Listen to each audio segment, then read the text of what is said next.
We're live. All right. Good evening and welcome to the 2020 County and State Candidate, Primary State Candidate Forum.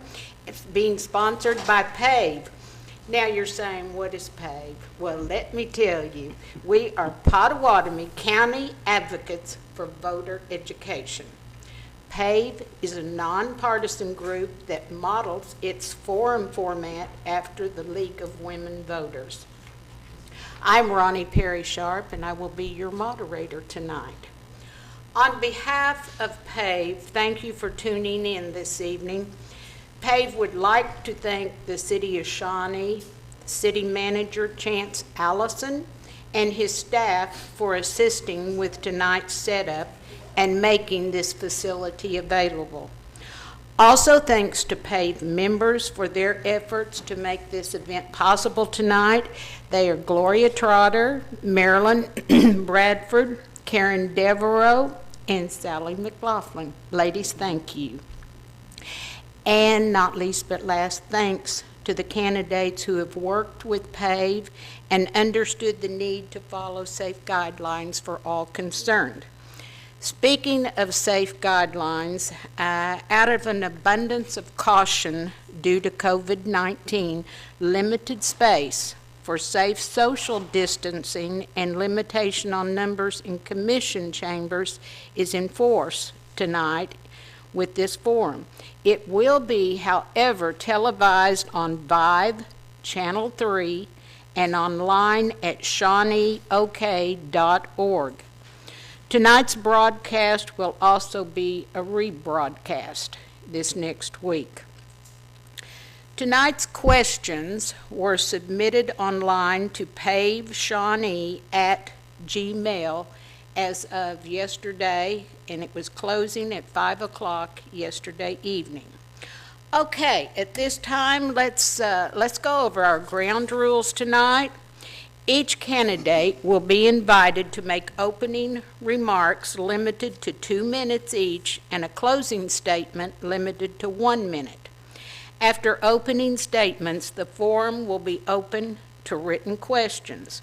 Questions will be issue-based, and all candidates for the same question will be given the opportunity to respond if they so desire. Responses to questions will be limited to 1 minute. No rebuttals will be allowed. Our workers have screened questions in advance to eliminate duplications and inappropriate questions. Questions may be combined if they address the same issue. Candidates will receive a notification of expiration of time when speaking or responding to questions at the following intervals: 30 seconds prior to the time expiring and at the time of expiration. Campaign materials may not be displayed inside this room where the forum is being conducted. Candidates, and they did, should arrive 30 minutes early to finalize details, receive seating instructions, and view the facility and meet our organizers. Also, I would like for you to, you don't have to shut it off, but please turn down your sound with your cell phones tonight out of respect for our candidates. You may leave them on, we don't need a lot of sound. We're going to apologize in advance due to our time restrictions. We will not have time to ask you all of the questions that were submitted. We are delighted that we had an overabundance of questions submitted. Tonight's order of races will be as follows. County Commissioner, District 2, followed by Pottawatomie County Sheriff's race, then Oklahoma State Senate, District 28, Oklahoma State Senate, District 17. Order of questions was determined by drawing previously, so at this time we have one other thing. I want our President, Marilyn Bradford, to lead us in the Pledge of Allegiance. Attention, Position pledge. I pledge allegiance to the flag of the United States of America and to the republic for which it stands, one nation, under God, indivisible, with liberty and justice for all. Thank you. You may be seated.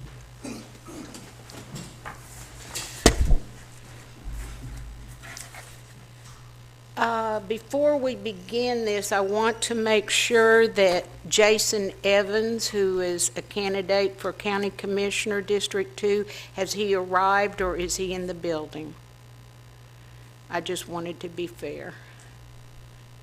All right, I'm excited then. Let's get this started and Come on, I've been waiting for that. you've got a one-man show tonight, and I'm Everybody feels sorry for you, Ronnie. I'm speaking about Randy Thomas, who is running for County Commissioner District 2 again. So, you fortunate man, you got 30 minutes to speak. Now, I'm going to ask you some questions, though. Well, that's fine. All right. Well, then you get 2 minutes to introduce yourself. Well, first of all, I want to thank all you wonderful ladies for taking your time and your effort to put up with us. I appreciate it and just want to tell each one of you, thank you all very much, ladies. I've been your county commissioner for the past 8 years. Love it. It's wonderful. Been a difference maker as a firefighter for 25 years.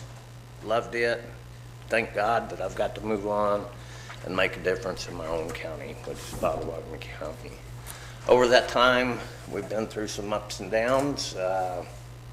May 19th, 2013, we went through a tornado, wiped out 87 structures in a trailer park.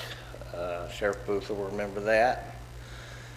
Took us $400,000 to clean it up.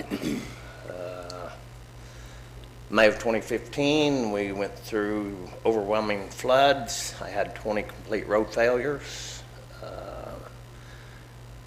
My men worked 31 days straight, and we got everything patched up at the cost of $700,000. So those were some of our down times. But again, this COVID-19, we've been through a tornado, we've been through a flood, we're going to make it through this too, guys. So we've done numerous projects. I'm not going to bore you with the mileage. We've done approximately 30 miles of chip and seal, roughly 10 miles of asphalt and overlays. I'd like to pride myself on working with different entities, the tribes, the city. I've done a 2-mile project to the lake with the city of Shawnee. The absentee Shawnee tribe has paid for a 2-mile stretch of asphalt road over on the west side of the county. And the Citizen Potawatomi Nation right now, they are paying for design, the engineering work on a new bridge that I've had 3 people run off of in the last year. Time's up. And you just got started. Just get warmed up, Ronnie. Okay. Well, let me ask some questions. Okay. All right, I want to know, in District 2, please name your top 3 future projects you would like to see accomplished if elected. Very excited. I'm partnering with ODOT. Thank you for the Senate. We've got a SERB plan, it's County Improvement Road Bridge Fund. The intersection of 177 and Hardesty, it's going to be 4-lane from the west side of 177 back to 13th Street. So at 7:30 in the morning, you ain't gonna have them backed up. You'll see dirt starting to move on that in September, which is very excited. I've waited 7 years for this to happen. So we won't be log jammed there. And then I got Hardesty Phase 2, which will resurface the 6 miles and replace the boxes where you got your narrow spots. Those are I've got my state projects that I've really waited for, and I want to see them come to fruition. All right. Next question. There are rumors that the county fair may leave the expo and find its own location. Do you support this effort? Why or why not? I think that we need to keep the expo. There's no sense in a duplication of effort. I do believe that we do need to partner up and be better partners with the city at the expo board. But I don't think we need to duplicate the process, Ronnie. All right, let's continue on. If the county has to make budget cuts because of decreased revenue, where will you start? I had $700,000 put in a project account for this summer that we were going to do. March came along, and I called my contractors that I was going to go ahead and spend this $700,000 on. Said, sorry guys, I've got a welch on you. So I've moved that $700,000 basically into an account where I can keep our core services going. So that's in reserve. Yes, that's in reserve, and that'll keep gravel on my roads, fuel on my graders, and keep my equipment up. Great. So we're in good shape financially. Last month our sales tax was 93,000 down. I think that we're expecting it to go on down, but financially we're going to make it. All right. You won't see no new projects, but core services will be taken care of. How important is it for the county to develop relationship with other local and state agencies to serve county citizens? Please give examples of relationships. Again, just like the ODOT project, that's $1.5 million for the intersection. Again, we've waited our turn for it. So that's a win-win for my people and for us. And again, my tribes have been very cooperative with me and have helped us out. And I think relationships are core for us to succeed. I mean, it's very important that we have good relationships. It's just, we've got a good courthouse, we've got good elected officials. It's very important. All right, speaking of the courthouse, we've got a question here. Are you supportive of adding on to the existing courthouse for additional space and parking? If yes, why? If not, why not? I am supportive of it, but I may differ from some of my other commissioners. I don't know. I believe that it needs to stay within a budget. They're bursting at the seams there at the courthouse, guys. I mean, but I'm not going to build a Taj Mahal for $10 million. I'm not supportive of that. I'd like to see more of a $4 million add-on. Like I say, we've got some reserve put back from the use tax fund, but again, I don't want to blow it all on the courthouse. Well, let's take one more question about the Well, courthouse. just shoot them to me, man. Okay, if the expansion of the courthouse comes to fruition, Yes. are you willing to let any underground parking be used as a storm shelter? If yes, why? If no, why not? I think, Ronnie, nowadays they don't build underground parking because people have a tendency to want to pull a car in there with a bomb in it and blow your building down. So I wouldn't support an underground garage. All right, thank you. If elected, how would you improve communication and become more accountable to the needs of the citizens in your district? I know that probably 75% of my constituents have my cell phone number, and they call me directly. That way, when I get back to my office at quitting time in the afternoon, I don't have a stack of notes that I need to call. I just soon take care of you during my daily travels. So communication is very effective, and 95% of winning somebody's heart is calling them back, Ronnie. That's what they're asking. Call them back, show them some respect. If you can help them, do what you can do for them. If you can't, be honest and don't promise them the moon when you can't do it. I'm not that kind of way. We've got a question to follow that. There have been claims on Facebook that a candidate will gravel people's driveways and roads upon request. How would you do this and stay within the budget and state laws governing counties? Well, I would say if somebody's talking about graveling driveways, they better go to some classes like I did through OSU that teaches Oklahoma state statutes. And legally, you've got 33 foot from the center of the road and then it becomes private property. Again, on the gravel roads, I've got a superintendent that drives 100 miles a day on these roads, and he notices the needs for them, and he's got them lined out the next day. So, I mean, that's easy. I'm getting complaints about the dust right now, not the gravel. You know, and we only have 350 miles of gravel roads. So, again, it's a challenge, but we live in the country, guys. What road and/or bridge building experience have you had? While in office, They don't say while in I was office. in the concrete and construction business for 30 years along with my firefighter career because they didn't pay me enough money. So I've built bridges and I've built roads. Right now I'm working on Bethel Road from Highway 9 to Macomb, Oklahoma. I lack 2.5 miles on it, and I'll have it to Macomb, but it gives my people in that center core another avenue to go north instead of 102 or 177. So that's been one of my pet projects. Again, everybody wants asphalt, but at $170,000 a mile, we can't do it. You know, it's just not practical. I think you have answered this next question, but it was submitted, so we'll answer it again. Have you ever dealt with a large-scale emergency such as tornado, ice storm, floods? Yes, I think I covered that, and then I really went with one. It's called the 1995 Alfred Murrah Building.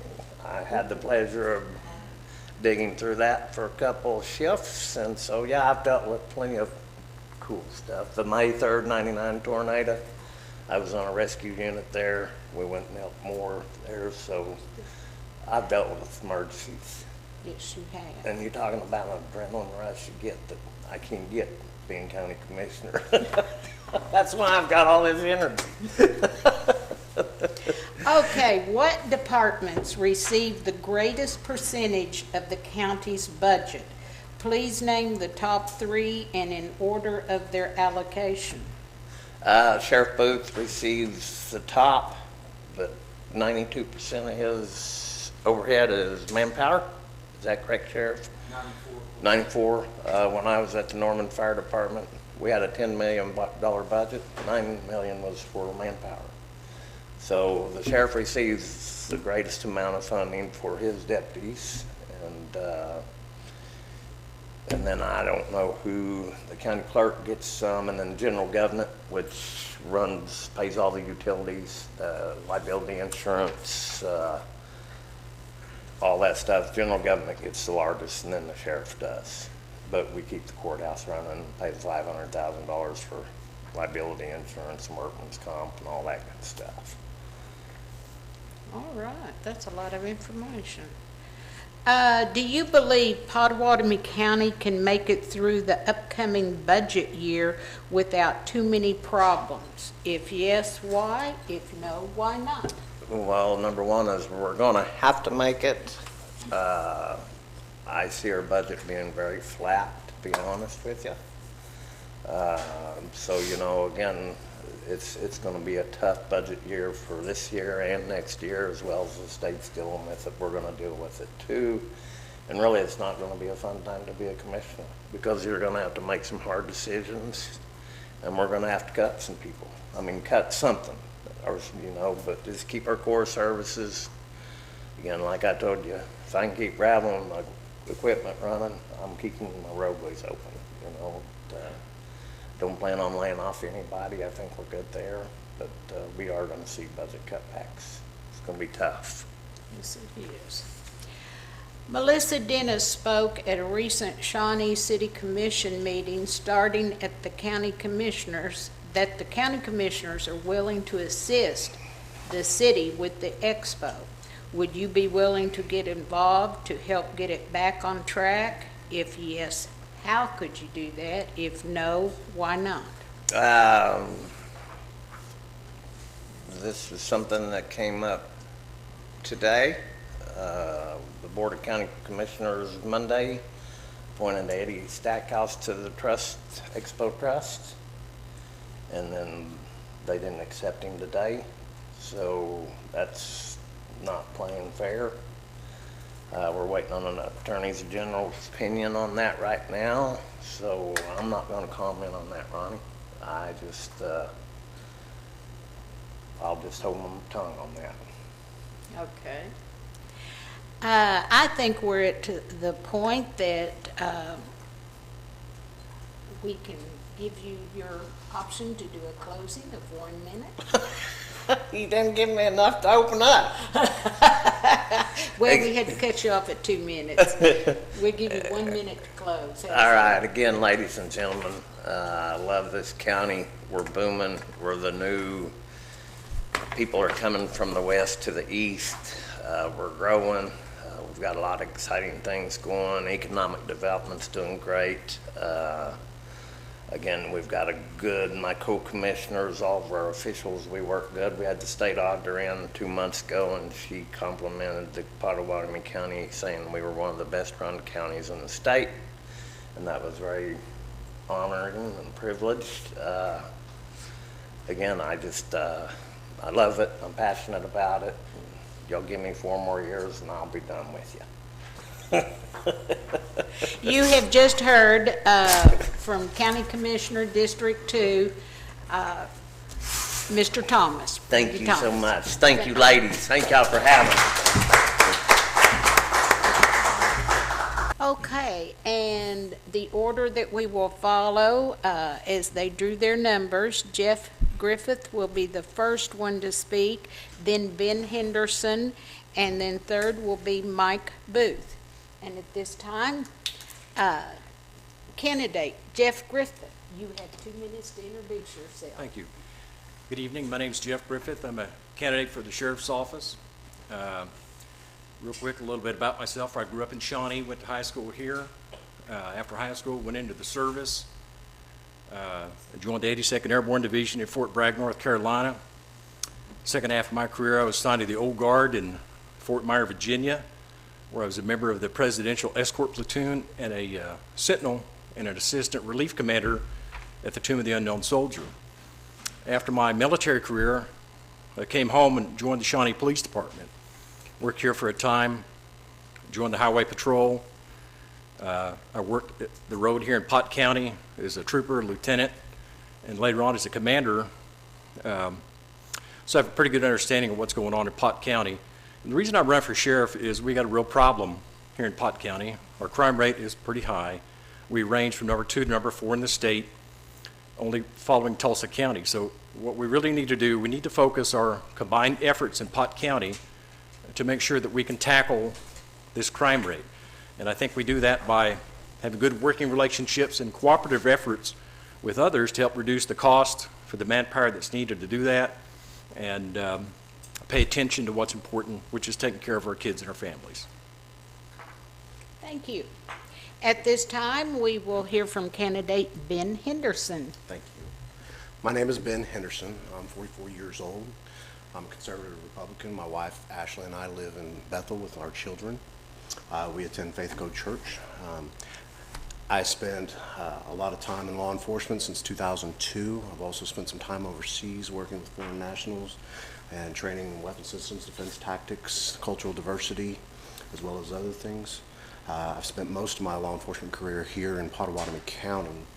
And one of the reasons I'm running for sheriff is because there is an increased crime rate in this county, and we need to do something to reverse that.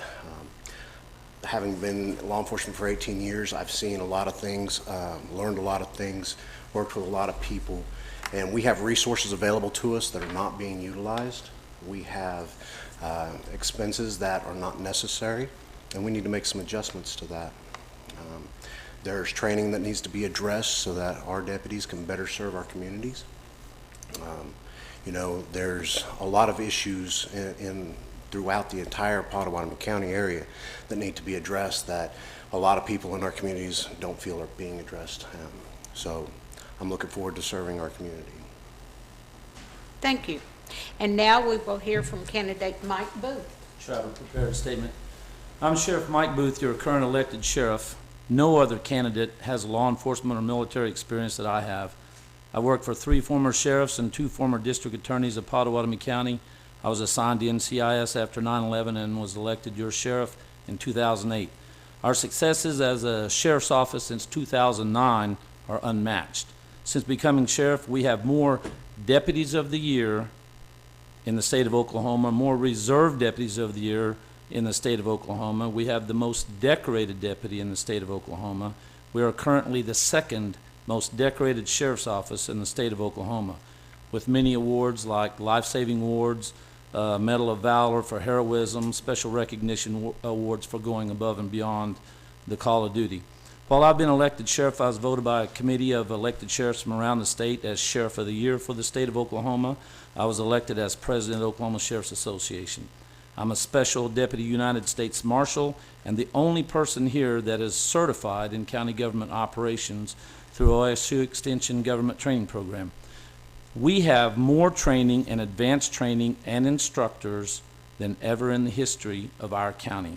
Since 2009, I've instituted 17 programs to help make our families safer and a better place to live. Example, the Highway Safety Program.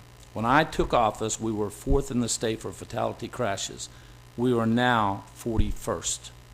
The National Highway Safety Program has used our program success in their national presentation. We have VAWA, Domestic Violence, and VOCA, Victims Advocate programs, our sex offender compliance and canine programs, our crisis intervention team to de-escalate a situation when people are in a moment of crisis, as well as many others that I don't have time to mention.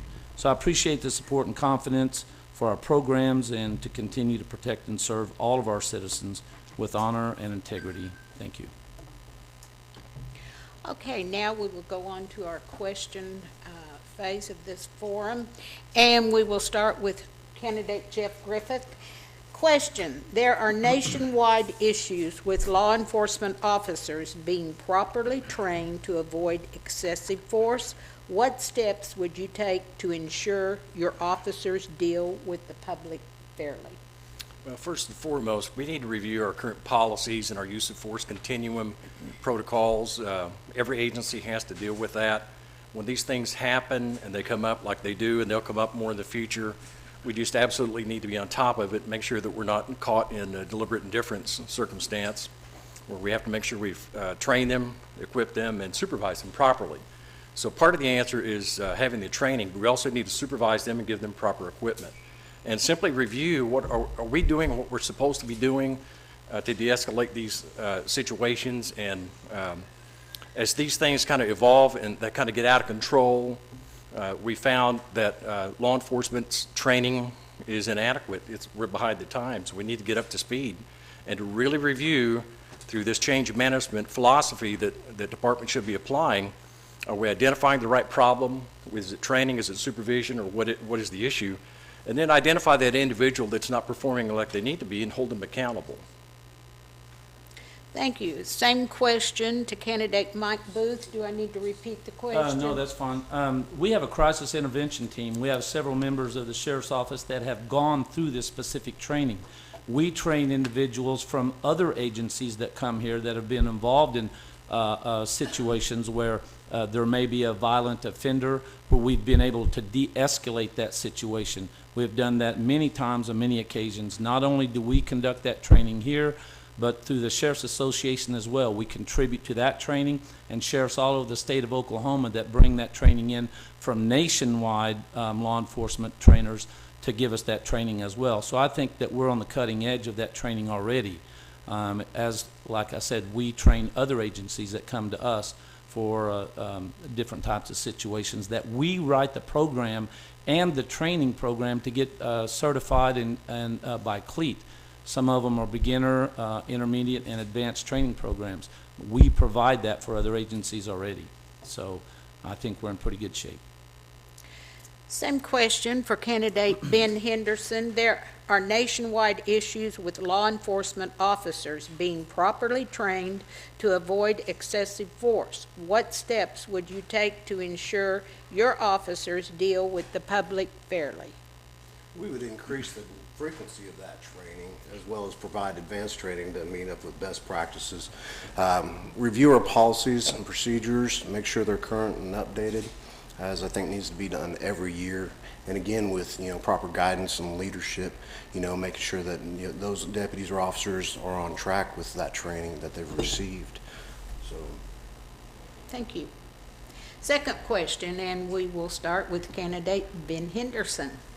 As a candidate for sheriff, how do you plan on combating the ongoing methamphetamine pandemic, painkillers, and other drugs plaguing our community? that's a good question. One way of working with that is we have a variety of agencies around us that, do just that. The current administration in the sheriff's office is not set up to solely combat drug crimes. So we have to work with other agencies, and those agencies have lots of resources and ability and provide training to agencies that want to help with that type of activity. So I think getting more involved with those other agencies and allowing ourselves to learn from them and participate with them will go a long way to help us in our county. Same question to candidate Jeff. Well, I think it's very similar to what Mr. Henderson said. We need to make sure that we utilize drug courts where needed. We need to give counseling opportunities for those that need it. We need to involve the doctors and hospitals and the state government to ensure that the laws that we pass are enforceable and they're appropriate. As our societies become so inherently dependent upon drugs and these chemicals, there are sociological reasons that we can go about that, but basically where there's a demand, they're going to provide these drugs to them, and it's going to decimate our country unless we figure out a way to meet the needs of these people on an individual basis. So there are things that the government could do. We can pass appropriate statutes and legislation and work with doctors and hospitals to get them correctly dispensed. Is this the right drug? If they're illicit drugs, then we need to combat with drug task forces and things like that to curtail it. So there's not one answer to this problem. It's a complex problem, and it's plagued our whole country, and we're going to need to pay some attention to it. Candidate Mike Booth, same question. Sure. I have a canine program that we have a canine that searches out illegal drugs, and we do conduct various investigations around. We do work with state agencies to come in that have the resources and the expertise and the training to come in and assist us. So we work with them on a regular basis whenever we have an issue that goes beyond us. We work very, very well with the Shawnee Police Department that has a good task force that does that also. So within our local communities that we recognize our offenders and the situations that they're involved in, we can work with our tribal agencies in some of those cases, and Shawnee PD that has a very good organization to do that as well. We spend a lot of our time answering calls for a lot of various different things. So we don't have the manpower to just specifically spend on drug investigations all the time. Those are task force functions that we would work with, and we continue to work with those agencies that have those resources. Next question, and we will begin with candidate Mike Booth. If elected sheriff, would you employ either of these candidates? I've tried to take the high road on everything that I've done up to this point, but I'm going to have to give you a straight answer. That would be no. I could not. Just because of former conversations I've had with Jeff Griffith, where I could not have him working with the guys at my office, and I don't know of anybody that wants to work with him at this point because of what I know that he tried to come to my office twice to be employed as a deputy there, and because of those conversations and information that we have, I would not hire Ben Henderson either. Same question to candidate Jeff Griffith. If elected sheriff, would you employ either one of these gentlemen? I think Ben Henderson has a lot of talent. He's a very fine young man, and I think he has a bright future in law enforcement, and so I wouldn't have any worries about hiring him. I think what you've witnessed here is the antipathy that the law enforcement community receives from the current sheriff.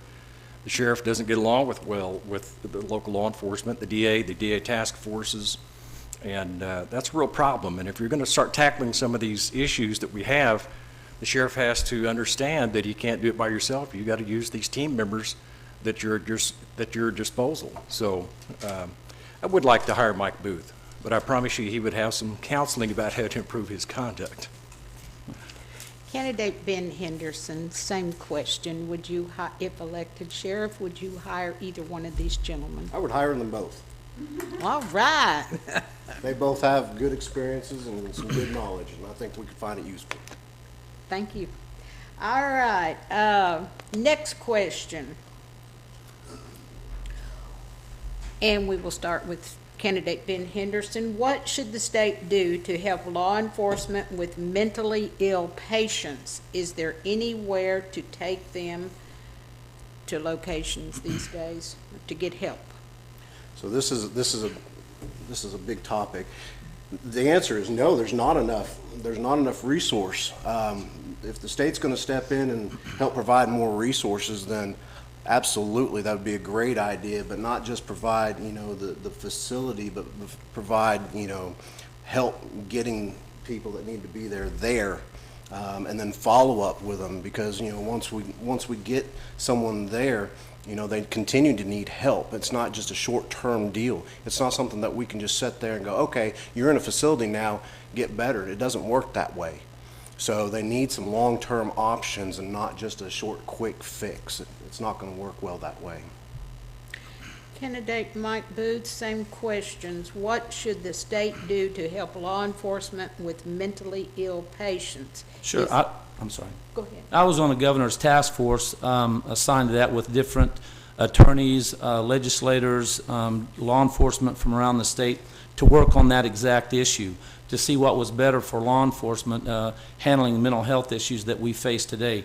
And it all boils down to money and resources. Law enforcement right now, especially smaller agencies, don't have the resources. The training that we receive just helps us deal with that individual at that moment. The long-term care, the facilities that are available, that's a whole different issue. And the state needs to pick up more of that instead of putting more on law enforcement to be mental health professionals, animal control officers, domestic violence experts, and et cetera. When you have a small agency, you got to deal with a lot of various types of calls and situations, but the state has to step up on the mental health part, because they're the only ones that have the money, the resources to be able to handle the bigger problem. And most of the time, it's someone that's not on their medication, that hasn't taken their medication. We have to deal with them when they have an episode. So having a mental health professional address those issues a little bit more on the scene will help a lot, maybe with law enforcement there with them. But to be able to handle that as far as the transport, dealing with doctors and so forth, law enforcement should play some role, but not to the full extent that we do now. And I understand the state's broke or has money issues, and you can't put it everywhere that you need. But it's the same problem, the same issue that we have. Need more resources and more money to treat these individuals and not put it on the backs of law enforcement. We cannot get enough training and have enough manpower to deal with that on a regular basis. Same question to candidate Jeff Griffith. What should the state do to help law enforcement with mentally ill patients? Well, I do agree with both Mike and Ben. State funding is diminished greatly, and Department of Mental Health's funding has been diminished. Law enforcement cannot do this work. We're not psychotherapists. We deal with them in the worst of circumstances, and we need a way and funding mechanisms to enable us to get them to the help they need effectively and efficiently. So bottom line of it is, the state does need to put additional resources into this. A lot of the work that we do on the side is directly or indirectly related to their mental health, and along with drugs that they have or they're not taking, either way. And so we do need the state to step up and fund these systems appropriately to enable law enforcement to do our job. Thank you. Next question, and we will begin with candidate Mike Booth. If you have to cut your budget next year, where will you start? 94, as we said earlier, 94%, 94.7% of my budget is salaries and benefits. And I still have people leaving on a regular basis to get jobs that pay higher that don't want to leave, that love law enforcement and what they do here. But that's about what we're going to have to do, is cut people. Hopefully that won't happen, but I don't have any place else to cut. Our cash accounts that are low, especially because of the COVID-19 pandemic, we got to keep vehicles running. Having used vehicles costs a lot of money to keep going with all the issues and problems and maintenance and so forth. Luckily, from the county commissioners, they've helped us out with another set of a new round of vehicles coming up. So it would have to be people. As much as we need and the more deputies that we need to put on the street, it's not possible, and unfortunately, that's the only place to cut. Ben Henderson, same question. If you have to cut your budget next year, where will you start? So I think there are many ways to do that. And the first one, and I agree with Mike, is, you have to look at the payroll and the manpower. But maybe instead of cutting people, we could restructure the command staff a little bit and see what that looks like. Maybe we could also create a line item for vehicle maintenance programs. So we reduce the overall end cost of our vehicle maintenance. Maybe we have a little more supervision on how much we're driving, where we're leaving our vehicles running, where we're spending our gas money at, our fuel money. So I think there are a lot of different areas to look at in the budget. I don't think that's going to be a one simple answer. Candidate Jeff Griffith. I think it's the same. Everybody knows that the personnel costs are going to be the highest. There are things that we can do collectively, share resources. We can share mechanics, possibly with the DA task force mechanic, or maybe the county commissioners can help us in that regard. Instead of buying new vehicles, maybe we do buy fleet vehicles from DPS that are used. They're good quality vehicles. They're not extremely high mileage, but they're low enough in cost that we can defer some of that cost downstream. But personnel costs are obviously, and fuel costs are going to be, the critical thing, and nobody wants to cut people. So it just needs a hard look with the county commissioners and see what they can do to share resources and take the sting out of it as much as we can. Thank you. The next question is for candidate Jeff Griffith and candidate Ben Henderson. However, you are allowed to respond after they answer the question. We will start with Jeff Griffith. What are you planning to do about the radio and dispatch issues? Radio reception has been an issue for a while, and lots of folks complain that the tribe dispatches for the sheriff's office. What will you do, or will it stay the same?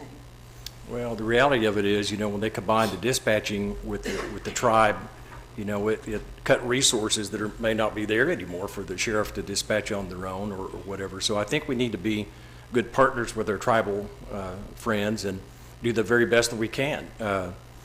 As far as radio reception, those are technical issues. I'm not aware of any specifics about the quality of the traffic, but those things can be done through technicians to improve them. But the bottom line, the sharing resources is the way to go in the future, and the tribes have been very good and helpful, giving us opportunities that we wouldn't have individually by agency. So I think we just got to work with the tribes and work with the county and cities to do the best we can with what we have. Thank you. Do I need to repeat the question for you? No, but I really don't have much more to add, because it's very much that. We have to work with the tribal agencies, or, we have to work with that 911 board, put everything with the tribe. And, reception is not good in a lot of areas of Pottawatomie County, especially down south towards Wanette, even up north around, McLeod. The reception is not good. So what do? Well, when we're talking about budgets again, we're going to spend more money to put up more towers. I don't know. There's a lot of issue with all that. So I agree with Jeff. Mr. Booth, would you like to respond? Sure, absolutely. I'm on the 911 board. When we first went, let me back up just a little bit. We've had issues for a while with the reception since I can remember. Back when I was a deputy, I had to buy my own radio, as a matter of fact. So there have been a lot of issues, but right now the tribe, Citizen Pottawatomie Nation, picks up the tab for that, where the sheriff before was having to pay dispatchers and run equipment and have a dispatch center. They're taking care of that. They just, I think, have gotten over $1 million worth of grants to put up additional towers. There's a tower going in down south right now that about half of it is completed, so that is going to help. We've been able to come up with different ways and radios. We have to switch to our Project 25 radios to be compliant with the FCC, which I got a grant to do that. We did not have one radio that would be able to be used on that system. So with that grant, I was able to get those radios. The tribes have helped us out and have been able to get the grants to advance the technology so we could use other radios on those as well. Thank you. The next question is directed to candidate Mike Booth. Get ready, it's loaded. During the last 4 years, we personally witnessed the following practices, to name a few. Sheriff absent from the office all but 1 or 2 days per month, and deputies deprived of required documentation for weeks due to these absences. Deputies working in violation of policies and procedures due to haphazard training. Deputies threatened with their jobs for tracking hours worked. Given that the sheriff's office coin proclaims the values of duty, honor, integrity, which of these practices do these candidates find acceptable? That's an easy question. I have one employee that came to me with a list of problems with the policies and the violations of those policies. The only problem was he got every single one of them wrong. I went over all the policies and the discrepancies that he claimed to have happened. This individual went home at 4 o'clock. If he thought at 4:05 he had to stay to finish something, then he considered that overtime, when a lot of us didn't even get into the office to do paperwork till 6 or 7 o'clock at night and was there until 8 or 9 o'clock at night. So he never seen those deputies, and he never seen me there. And the only time when we had manhunts, and we'd be out all night long, and sometimes for 2 days at a time being out on a manhunt or searching for a body, this individual complained all the time and wouldn't show up, and there was not one deputy at my office that ever wanted to work with him, was glad when he was gone. So I can say none of that is true, and I've dealt with that with the list of complaints, but none of his complaints were valid. So, Mr. Griffith, would you like to respond? Sure. State Auditor has noted in their report, the audit of the Sheriff's Office for the last 2 years in a row, one of the notations was kind of a cautionary warning. This is the second year in a row that they failed to conduct their timesheets accordingly and turn them in. So part B to that answer is, as a boss, it's our compunction to counsel our people before they get to a problem point. And so if an individual has a problem and he's not meeting your expectations or mine or Ben's, the first thing we should do, we should first examine, are we giving him the correct information that allows him to change before it gets to be an issue? And that's just a mark of good leadership, rather than waiting at the end of the time and then heaping all the problem on that employee. So let's coach these guys as they go along. Let's not hack on them, and let's give them the benefit of our experience and the opportunity to fix whatever it is that's going on before it becomes an issue. Mr. Henderson, would you like to respond? I think it's been said. All right. Let's move on to the next question then. We will start with you, Ben Henderson. We currently have one of the worst crime rates in Oklahoma. If elected sheriff, what is your plan to lower the crime rate in Pottawatomie County? Restructuring the sheriff's office so that we have 24-hour presence within Pottawatomie County.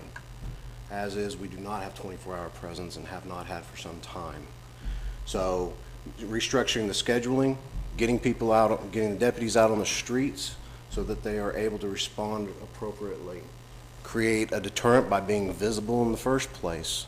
So along with other things, working with other agencies, but as far as the sheriff's office is concerned, we need our deputies to be visible all the time, 24 hours a day. Candidate Jeff Griffith, same question. It's pretty easy, pretty straightforward. Law Enforcement 101. We create working teams. They're called different things in different areas, task force, impact teams, or whatever. We work with our partners to develop this response team based upon the data and the metrics of where the crime is, at what time of the day, and where it's happening. And then we put people in high-profile times and places to reduce that crime. We have to have 24-hour coverage. There are things that we can probably do, there's no doubt, to restructure, shift some coverage from other areas in the sheriff's office to get more field deputies out there. And but bottom line, all of that presupposes that we have a good working relationship with the other local law enforcement agencies. Right now, that is not happening. It's evident in the news and the media that we've got an issue, and what we need to do is to reach out to them and let these things pass, and let's work for the betterment of our community through teamwork. Mr. Booth, same question. Sure, I'm happy to deal with that question. I have the OSBI stats here, and where everybody's coming up with the high crime rate, they know we do not have that high crime rate. They're promoting this to promote themselves to run for this office. You can ask the chief out there that is a software issue, erroneously reporting crimes that it wasn't valid as an old software issue. They're correcting that. Those crime rates will come down. I have the OSBI stats here for anybody that wants to look at that. We're at 18% for the sheriff's office, 18%. Tecumseh PD is over 30% on their crime rate. So that high crime rate, and as far as 24-hour coverage, we do have 24-hour coverage. And we've always had 24-hour coverage. I have a deputy on the street for 20 hours, and I cross-commission all the tribes and members from every law enforcement agency in Pot County, except for one, that go out and work as deputies to help us answer those calls, but my deputies are out there for 20 hours a day. If I had more people, because we're data-driven in our crime stats to put the resources where we need due to the crime, then we do that. We're already doing that. We do that every day and share it with the OSBI. All right, let's move on to the next question. This one is for candidate Griffith and candidate Henderson. Will you have a physical standard for all deputies, including the undersheriff, such as a certain height or under a certain weight? Why or why not? Go first. You know, it's really difficult to come into a circumstance where an employee's already been there for years and years and say, you got to weigh this much, you got to look this way. I'm not sure that would fly very well in court if it were contested. But I do think all law enforcement, as a general rule, and you know, they have to be fit enough to do the job and healthy enough to do the job. And I can tell you there's a lot of skinny guys out there I work with, and they're pretty tough guys. There's a lot of big guys out there, and they're pretty tough guys. If they can do their job, they're fit and they're healthy enough, that's okay with me. Mr. Henderson, same question. I believe moving forward that we should set some type of standard for new deputies coming in. I agree with Jeff, you know, a person that's been there for a while, it's going to be hard to, you know, height, weight, you know, kind of thing with them. But new deputies coming in, I think we should have some type of standard. It doesn't have to be anything, you know, extravagant, but I think some type of standard would help in the long run. If you're going to be out on the street doing a job, you know, expected to save someone's life, then you need to be able to do the job. Mike Booth, would you like to respond? We follow the county requirements for hiring. We have a review board for every person that comes to apply, except for the ones that we just totally reject right off the bat. But as far as height and weight standards and physical fitness standards, they get that when they go to CLEAT. If they pass through CLEAT and we make sure that that individual is fit and ready to go through CLEAT, they pass that. That's what the state requires. That's what we've required, and we've done a pretty dang good job on that. Our guys, that you look at someone and see if you think that they're not able to perform the duties because of their height and weight and et cetera, then you have another thing coming, because they go out there and work hard, bust their rear ends every single day, from the smallest female to the biggest guy that we've got on the street. And I think we're doing a good job in our hiring practices to make sure we get people that's qualified and team members to be able to work, not depending on their height and weight. Okay. Next question is also for candidate Jeff Griffith and candidate Ben Henderson. We'll go with you first, Ben. There are several female deputies that do an outstanding job. Would you want them removed from their job when they are very good at it? Why or why not? Absolutely not. They can keep doing what they're doing. Hey, some of the best police officers I ever met in my life were lady officers, troopers, OSBI agents, and I think those times have passed. I have no ill will towards anybody that they can do the job and they're a lady, more power to them. In fact, oftentimes the female officers bring a lot to the table that the male officers don't bring. They bring a little more compassion, a little more softness sometimes, and that's necessary when you're interviewing people. So my hat's off to the lady officers. If they want to do it, I'm glad to have them. Mike Booth, would you like to respond? Sure. I can just tell you that we just got a letter today from Trooper Brian Orr commending one of our female deputies and submitting her for recognition for a life-saving award through the State Sheriff's Association for what she had done, keeping a guy alive out there on the side of the road for 30 minutes until an ambulance got there. Our female deputies, I don't care what their race, color, creed, gender is, if they're a deputy, they meet our standards. We give them the maximum amount of training that we possibly can. They're team players, and they do a great job as a team that we work with all of our agencies. So female deputies, I've hired them. I think we have more female deputies than we've ever had in the history of the Pottawatomie County Sheriff's Office, and it doesn't matter if they're female or male. If they can do the job and they're a team player and they want to do that and they fit, then we hire them and we give them the training, and they're doing an outstanding job. Next question goes to candidate Jeff Griffith. Since there have been several questions from multiple people about Griffith signs being placed in the right-of-way, people are saying that you have been seen time and time again putting your signs up without the property owner's permission. You even once got into an argument with a business owner over you putting a sign up at his business without permission. Is this how you will act as sheriff and mislead the citizens so they believe what you want them to believe? Do you know that that's against the law to put them in the right-of-way? Yes, I do. And in fact, I got an email from one of the volunteers who put one up south of Highway 909A, and we took it down the next day. The incident that you're talking about, the property owner of that complex, he rents out his the other building to this individual, and the owner of the property said I could put a sign up, and I did go next door, even though he was the owner, and I asked the gentleman in there if I could put up a sign. The two guys that were in there working said sure. In fact, they came out. We talked about it multiple times. Is this the right spot? It was off in a private lot next door. What an issue. He removed the sign. I got no problem with that. So we're going to put the signs up where they need to go, and we don't have any worry about anybody taking them down if they don't want them there. So his issue was, I'm not sure really what his issue was, but there was no argument on my part. The argument was that he wouldn't give the property back, which ultimately he did. When the Tecumseh PD guys got there, he sure enough produced them out of the pickup. So, that's his problem. Time. Mr. Henderson, would you like to comment or give a response? No, ma'am. Mr. Booth, would Sure. you like to respond?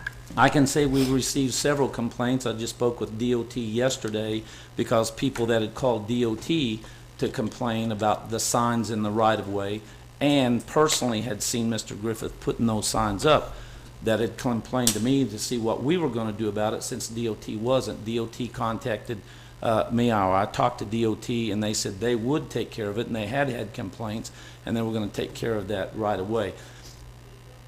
For someone that was internal affairs, that looked after cops, trying to find cops that broke the rules, bent the rules, or whatever, our city ordinances, our state statutes, and our ethics that we have about not putting those signs in the right-of-ways, we make sure that every sign is put where it's supposed to be. If a worker puts a sign somewhere else, we get it back up right away. But we have not ever had a complaint about our signs, and especially seeing me put up signs where they're not supposed to be.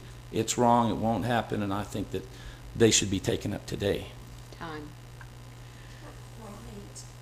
Yeah, we've got 2 or 3 more questions, and we will end this race. This question goes to candidate Ben Henderson. What 3 initiatives would you like to see in place that would help the Sheriff's Department better serve citizens in this county? Well, the first one, again, is restructuring the command staff and the overall scheduling of the sheriff's office to provide better service, faster service to the citizens. The second one would be, to go ahead and keep the K-9 program that's in place, but go ahead and build on that K-9 program slowly but surely to, help with the drug problem, but help the deputies out on the street, help our citizens be safer, especially during manhunts, things of that nature. The third one would be a vehicle maintenance program that's set up specifically to keep our vehicles running, to keep the cost of the taxpayers down, and to, overall save money for our community. Thank you. Candidate Jeff Griffith. I think they're largely the same. I think first and foremost, what we need to do is reinstill a positive working relationship with our partners in the county. The crime rate that the sheriff was talking about is a collective crime rate, and that is a very accurate stat that I've quoted. It is encompassing a problem for the entirety of Pot County. The second thing we need to do, we need to create an effective response team to start dealing with our problems collectively, to share costs, share resources. And the third thing, we need accountability in the sheriff's office. And one of the first things that I would ask when we get in there, we need to do a full-blown audit of the sheriff's office to find out if we're spending money appropriately and wisely, and where's that fund being spent. Candidate Booth. Could you repeat the question? I sure I got can. focused on one part of that. What 3 initiatives would you like to see in place that would help the sheriff's department better serve citizens of the county? We have a data-driven system right now. We collect our stats from our crimes in different parts of the county. I split up the county in 6 different districts to be able to assign deputies in each district for days and nights. We were lacking investigators to go out and follow up on these crimes. It doesn't do any good to report a crime and never follow up on that. So I don't have enough investigators, but I have more investigators than we've ever had. We work with, and I cross-commission 9 of the 10 agencies that work in Pottawatomie County as deputies. And if you want to ask those chiefs of all the tribes, McLeod, Shawnee, Earlsboro, Asher, if you want to ask them what our working relationship is and how well we work together and share resources, please ask them. Don't take my word for it, because every chief has told me we have an outstanding working relationship. We want to keep things going the way they are. We do share resources, and on top of that, we get resources from sheriffs from other counties that help us when we have a need as well. We have a vehicle maintenance program, by the way. Time. This will be our last question for the Pottawatomie County Sheriff's race. And we will begin with Jeff Griffith. According to the latest CDC statistics, of the 20 states with the highest gun deaths per capita, which includes Oklahoma, 11 of those states allow permit-less carry. 34 states have apparently seen the benefit of not allowing permit-less carry. In light of this fact, do you feel that Oklahoma firearm laws need to be loosened or strengthened? I think they're just about right. The Second Amendment is pretty clear. We have the right to keep and bear arms. As a society, we also have the right to ensure that we have responsible ownership and use of those weapons. And the high crime rates are attributed largely in some areas for handguns, more so than rifles. But I think the open carry has not been a big problem. It does make police officers more in particular a little nervous, because we're not accustomed to being around people that are armed in our immediate proximity. But I think the Second Amendment is a viable tool today. I think it's just as important today as it was when it was written. And I think we need to keep our people prepared to defend themselves. I would not be the kind of guy, and I don't think either one of these guys would either, to deny them the right to protect themselves. Thank you. Mike Booth, do I need to repeat the question? No, I think that we got to deal with Oklahoma and Oklahomans and not worry about what the rest of the country does, the same as in Pottawatomie County. What they do in Wanette and what they're accustomed to do there may be different than what they do in McLeod, et cetera. In February this year, I declared Pottawatomie County a Second Amendment sanctuary county, because We have a lot of people out there that want to do good, that want to be, that are law abiders, that want to be able to carry their gun and protect themselves, because they know it doesn't matter where you live. Law enforcement can't get there in time that they may need to help them or save their families. So what I've offered, because I have a firearm simulation system, I've offered groups and civilian groups to come to our training so we can give them training on how to properly handle their firearm and deal with situations that they may encounter in their homes or on the street to make sure that we're all safe. Candidate Ben Henderson, do I need to repeat the question? It's long. According to the latest CDC statistics, of the 20 states with the highest gun deaths per capita, which includes Oklahoma, 11 of those states allow permitless carry. 34 states have apparently seen the benefit of not allowing permitless carry. In light of this fact, do you feel that Oklahoma firearm laws need to be loosened or strengthened? I don't think they need to go anywhere, loosened or strengthened. I think they're just right. We have the Second Amendment,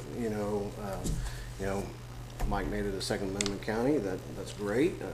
Everyone here is, we do have the open carry, and so far in my experience, they've been very responsible.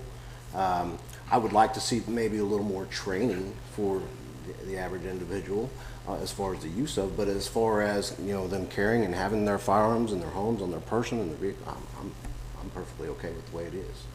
All right. Thank you. This ends our question segment. Now we will go into your closing comment, which you will have 1 minute, and we'll go in reverse order. So we will begin with candidate Mike Booth.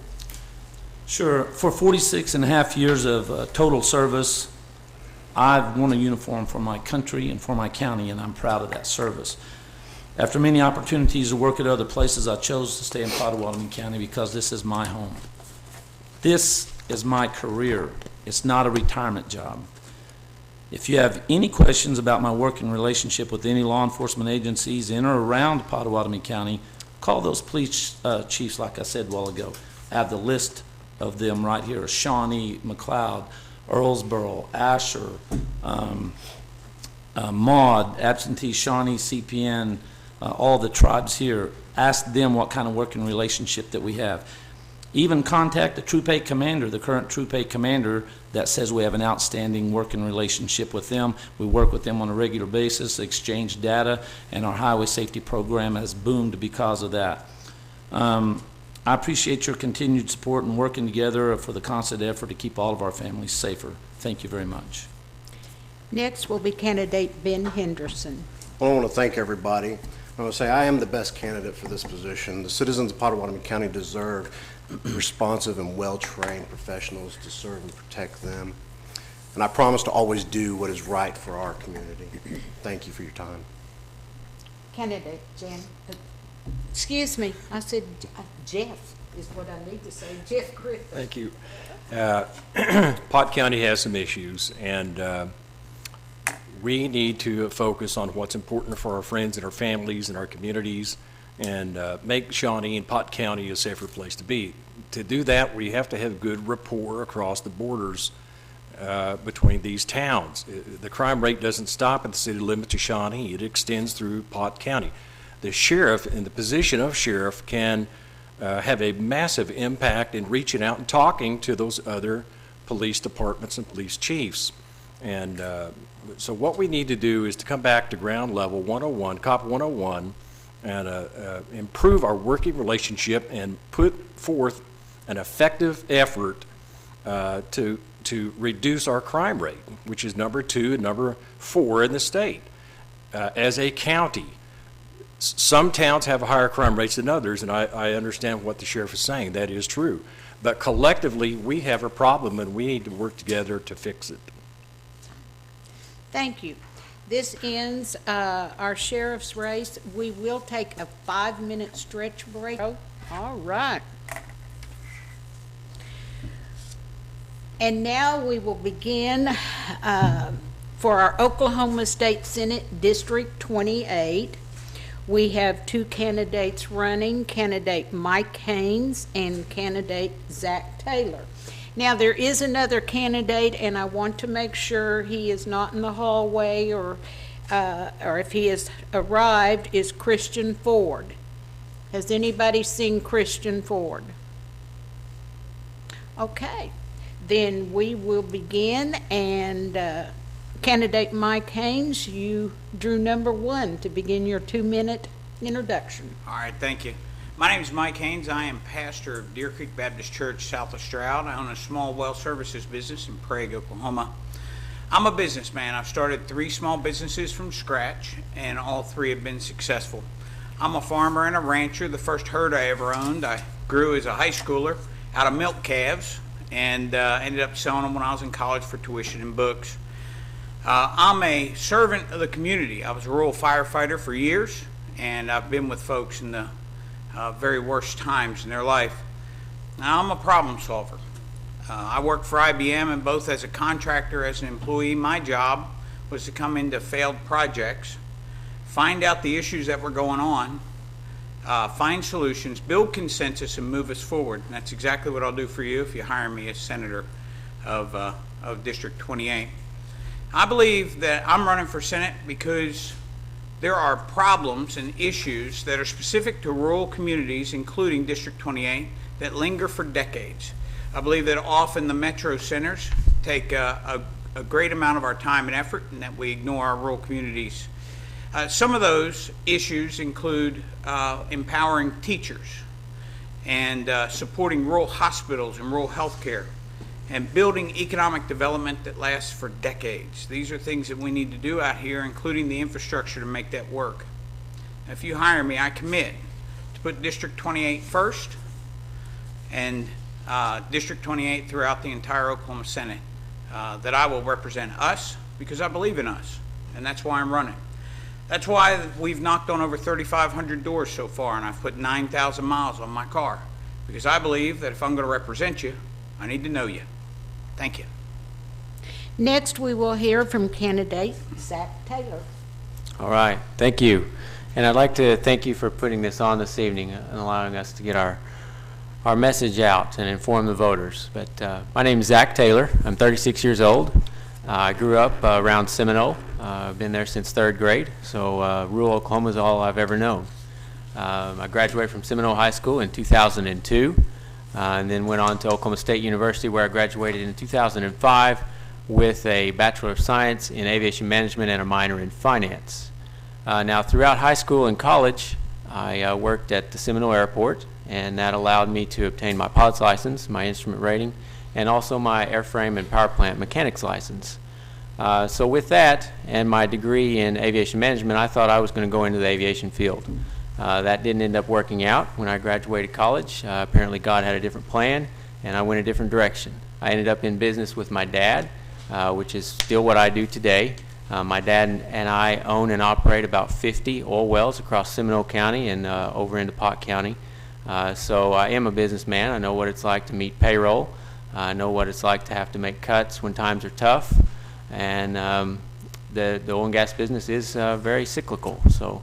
Now in 2017, I was elected by a special election to the House of Representatives, and that is where I currently serve. I am the current state representative for House District 28, and I have enjoyed service there. That's what my family has always done, is serve the community through the church and through outreach and ministry, and I wanted to further that service in the House. Now, I decided to run because I wanted to make a change in Oklahoma. It's the only place that I've ever known. That's what I've called home, and I wanted to make a positive change. So I decided to step up and get involved and be that positive change. So I ask you for your vote on June 30th, and I will continue that change in the Senate.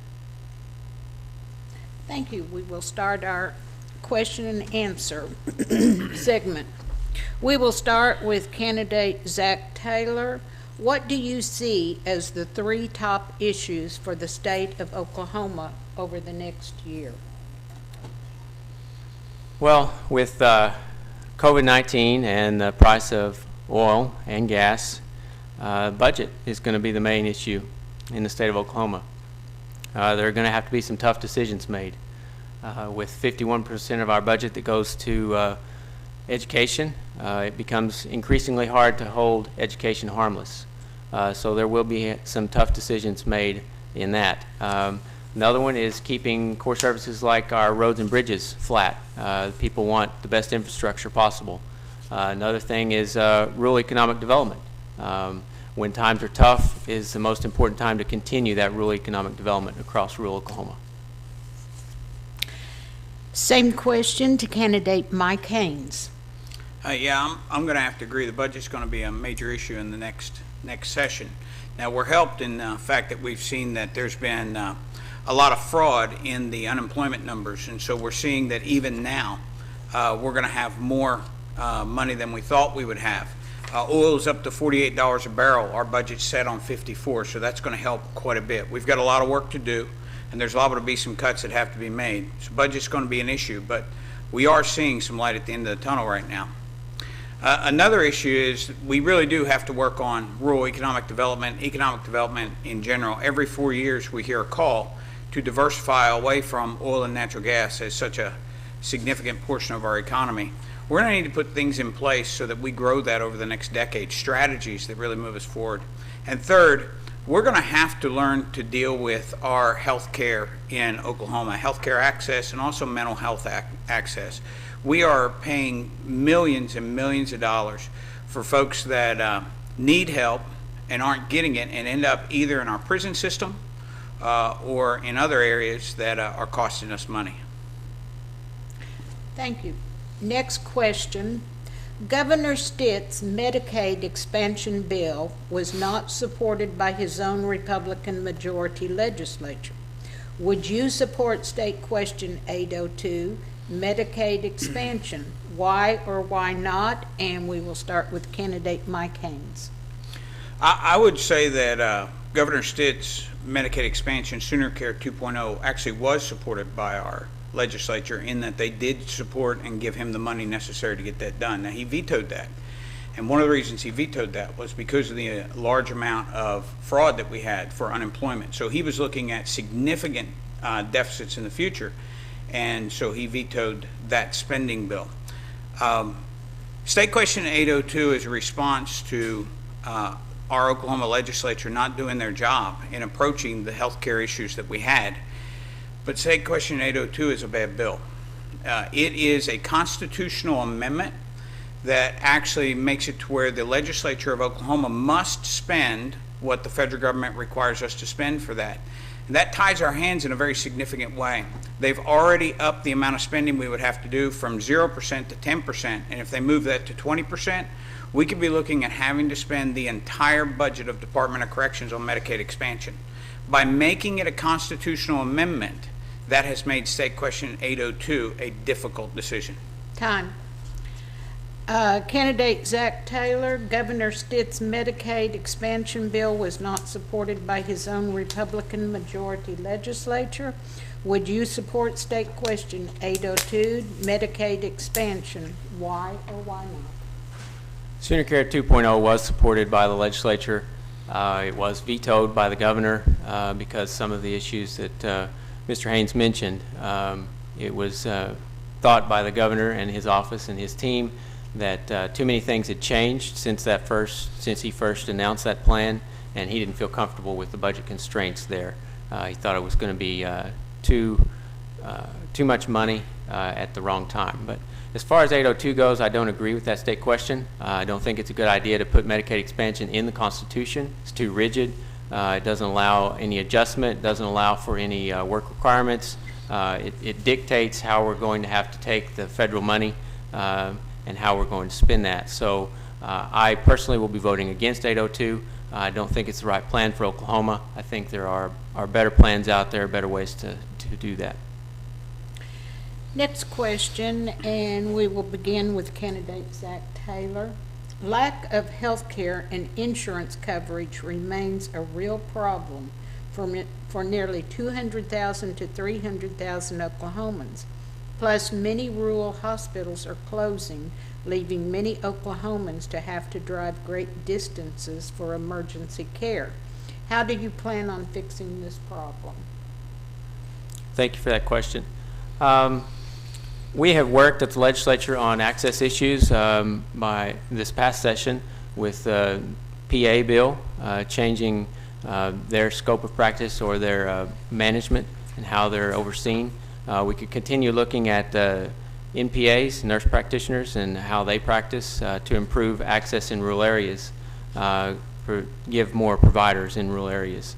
As far as the insurance goes, we can work on things like giving people the right to shop, more transparency in pricing, healthcare pricing, which is what we also worked on this past session, making it easier for people to find exactly what's paid and what providers are charging, so they can shop around and make sure that there is a competitive market within the healthcare system. So I think it's very important that the healthcare system continues to be competitive, and we need to continue to work on that. Candidate Mike Haynes, lack of health care and insurance coverage remains a real problem for nearly 200 to 300,000 Oklahomans.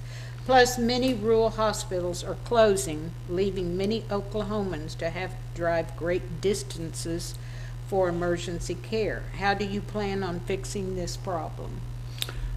Well, I think a lot of what Zach pointed out are very important. I mean, we need to really work on PAs and nurse practitioners to help with our rural healthcare access. But also, Oklahoma has some statutory issues that are causing us some problems. In Oklahoma, in our district, there's no way for us to take rural hospitals and make them emergency and urgent care only. In Arizona, they took 5 hospitals that were losing money every single month, and they turned them into what they called trauma and triage, where they focused those hospitals on emergency care and urgent care. And by doing that, all 5 hospitals were profitable. All 5 hospitals were profitable with no additional taxation.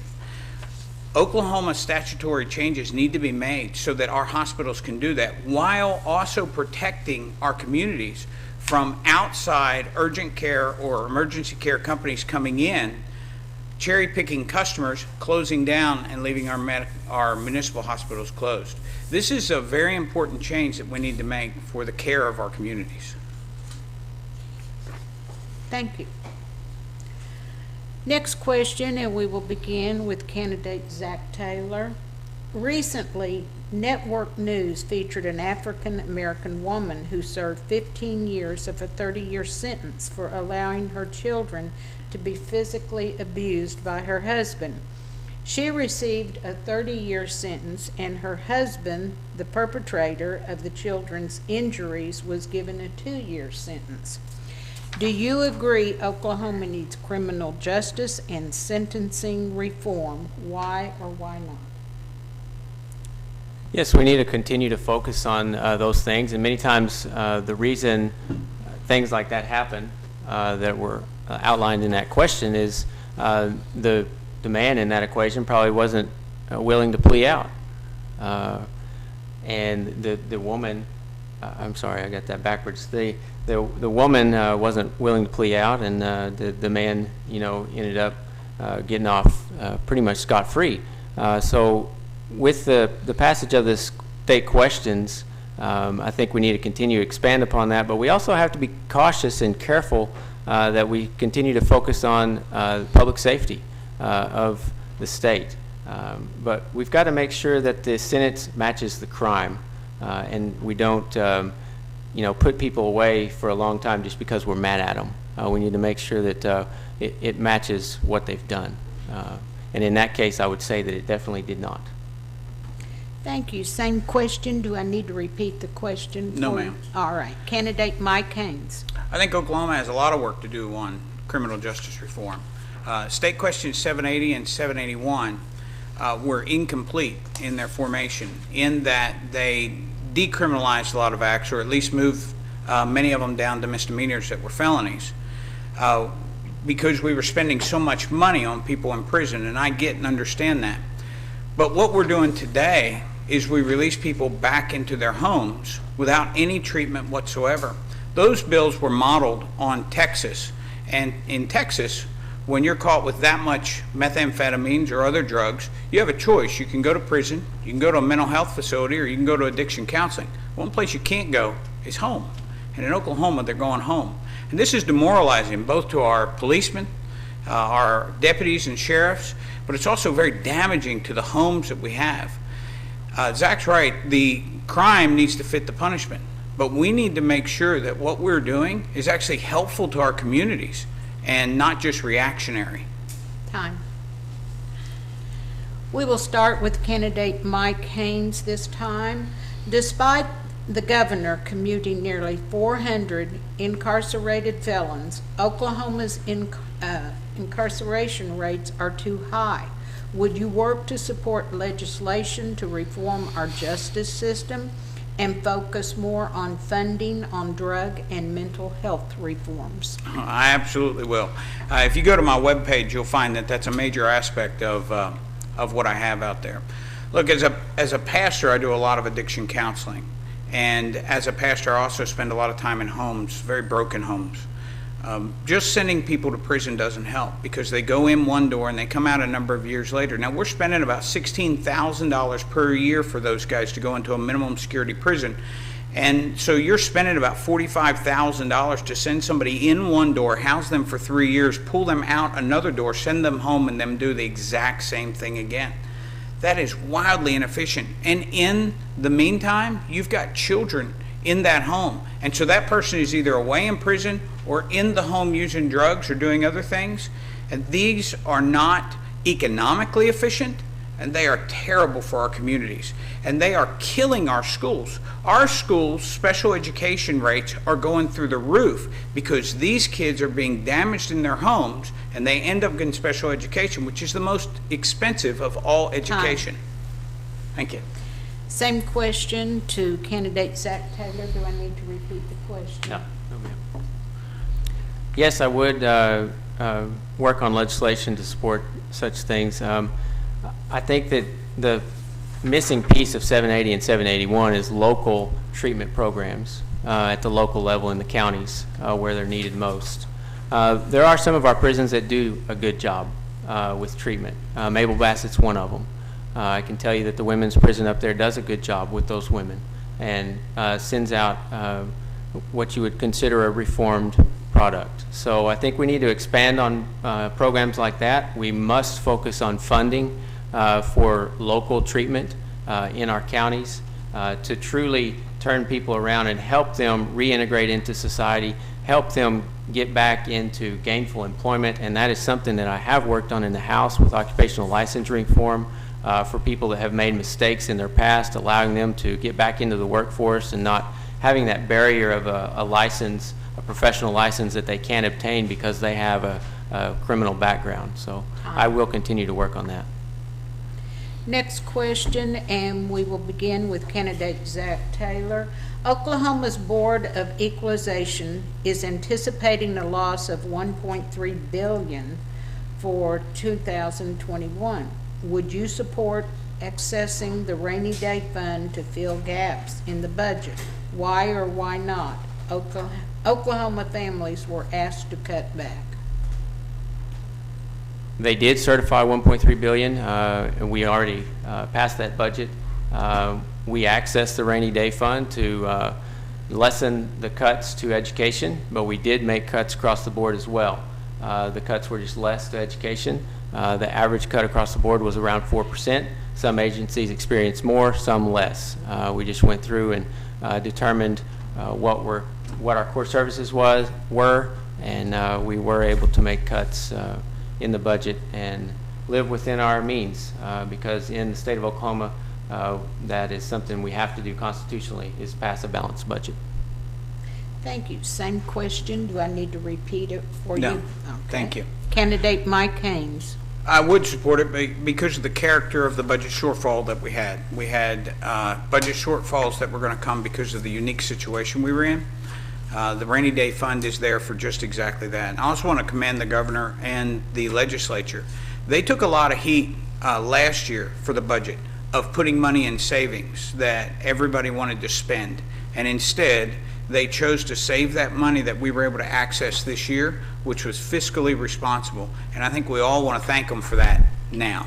And so these are the things we need to keep in mind as we go forward and we look at expanding the rainy day fund in the future for situations just like this. Thank you. Next question, we will begin with candidate Mike Haynes. Are you for consolidating state agencies? If so, why and which ones? If not, why not, Mr. Haynes? I think that within agencies, as well as without agencies, we need to look at consolidation.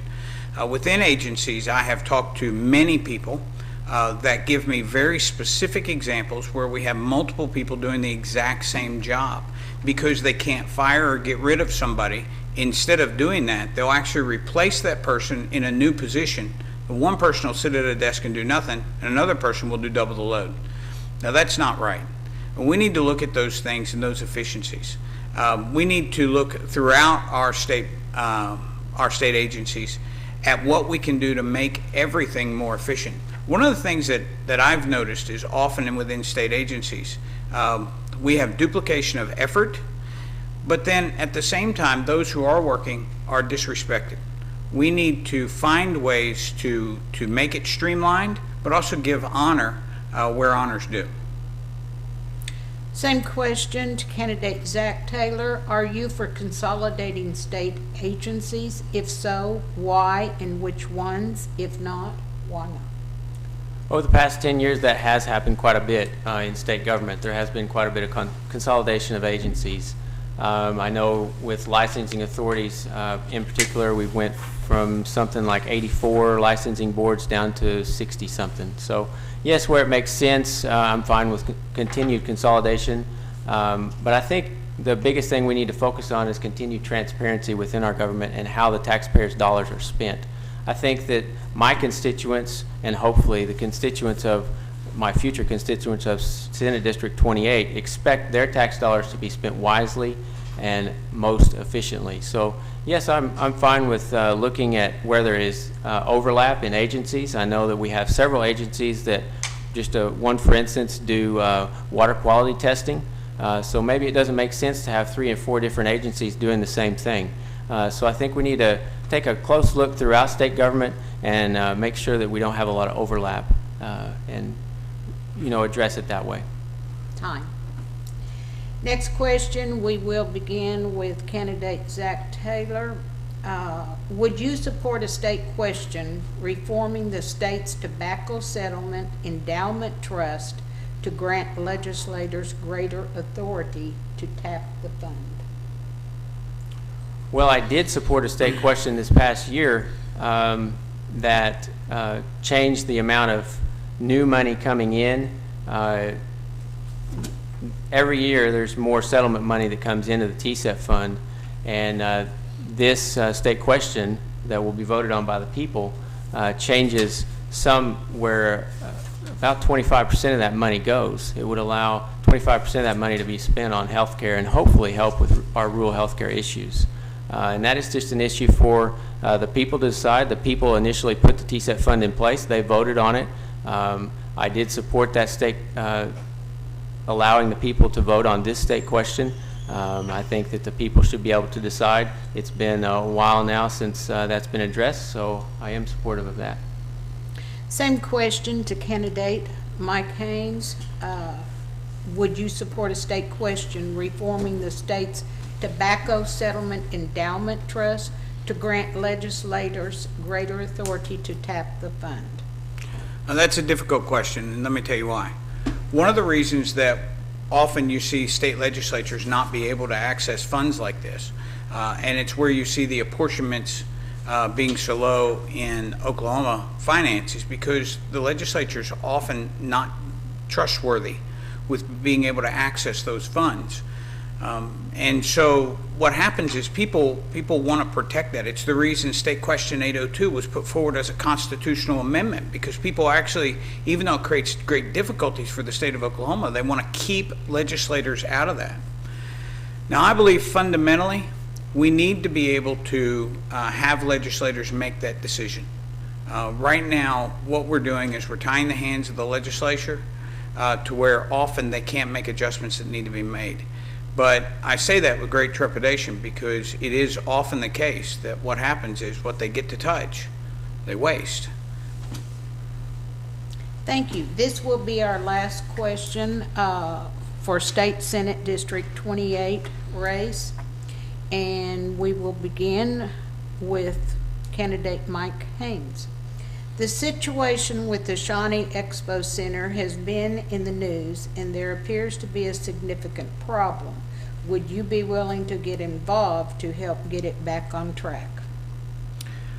I would only be willing to get involved if it was a state issue.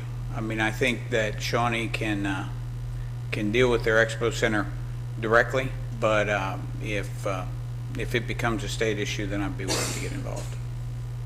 Same question to candidate Zach Taylor. Sure. Let me clarify briefly on the last question. That state question that I was in support of did nothing with the corpus. So I am not in support of raiding the corpus or giving the legislature the authority to do so. So I do not want to touch the corpus, just to clarify. Now, on this question, as state representative, I have been very accessible, and I use my office many times to help negotiate, to help put the people in the room that need to sit down and look through what needs to take place and negotiate an agreement out. So, you know, it might not be a state issue, but I would be very willing to help the stakeholders in the equation sit down in a room and hammer out what needs to take place. And if I could be of any assistance at the state level, I would be glad to do so. Thank you. We will begin with our 1 minute closing at this time, and we go in reverse order. So candidate Zach Taylor, you will go first. All right. Again, thank you for this evening. Thank you for allowing us to kind of get our message out to the voters. I think it's very important to have informed voters. I'll just sum it up by saying I think it's very important in this situation that your senator has experience. I have that experience in the legislature. I've been there 3 years. I've built the relationships. I've learned a lot in that time. I've written some bills. I've worked well with the Sheriff's Association. I've worked with police and fire. I've worked with oil and gas. I've done a lot of different things, and I think it's very important that your state senator has those relationships. I've got the relationships with the communities, the community leaders, other leaders at the Capitol. In the short time that I have been in the House, I've been very trusted by the Speaker of the House. I was put in a leadership role my second year there as Rules Chairman. So I just say all that to say that I think it's very important that your state senator knows their way around the building and can get things done for you at the Capitol. Time. Candidate Mike Haynes, 1 minute. Thank you guys for having us, and it's been a great opportunity to talk. My name is Mike Haynes, and I am running for this position because I love District 28. My wife and I moved here in 1997. We raised our kids here. We love this district. I love rural Oklahoma. I am going to fight for rural Oklahoma. I'm going to fight for our jobs. I'm going to fight for our health care. I'm going to fight for our schools. I believe these things are very important. And once again, I believe that what is happening in Oklahoma is often power is being pulled more and more to the metro areas, and the issues that face us directly in these rural communities are being overlooked. We're not getting them done. It's not that we haven't gotten them done in the last 2 years or 3 years or 5 years, but in the last 20 years, we haven't got some of these issues taken care of. That's why I'm running, and that's why I'm asking you to hire me as your senator for District 28. Please vote June 30th for state senator. Thank you, gentlemen. That ends our race for Oklahoma State Senate District 28. Least but last, we have our last race, Oklahoma State Senate District 17. And they once again drew numbers to begin, and we're going to begin with candidate Shane Jett. He will go first with a 2-minute introduction. All right, I'm number one. So my name is Shane Jett. I'm delighted to be here. Pave has been an important and integral part of my political career, so I'm happy to be here again. It's been a decade since I was in public office. My wife is out in the foyer observing social distancing, and our 3 daughters are watching online, so hi Raquel, Sarah, and Esther. I served 6 years in the Oklahoma House of Representatives. I served during the economic crisis of 2008. The financial crisis, and then the recovery of 2009 and the subsequent budget cuts. So I think that experience is quite relevant for what we're anticipating in the legislature coming up. So, In the intervening 10 years that I've been out of the legislature, I served in the United States Navy. Of course, I joined in 2008. I was honorably discharged January 1 of this year. I served as an intelligence officer in Indo-Pacific Command and Southern Command, and also worked with Foreign Disclosure and the space program. So for the last 9 years, I've been doing economic development finance, creating jobs through access to capital. So I believe that experience will be very relevant in the upcoming budget crises. In 2016, I was recognized by Donald Trump to serve at the U.S. Treasury for specifically the work I'm doing in economic development and access to capital for community development. So I believe in public service. I like serving in uniform, having military experience. You're looking out for the people back home. You're standing up for the people that matter.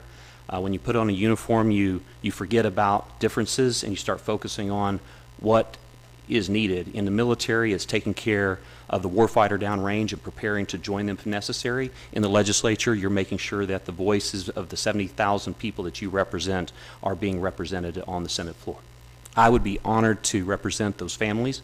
And my name is Shane Jett, and I'm running for Senate District 17. Thank you.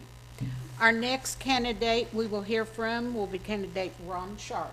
Thank you very much. I'm very honored to be here, and thank you, Pave, for hosting us this evening.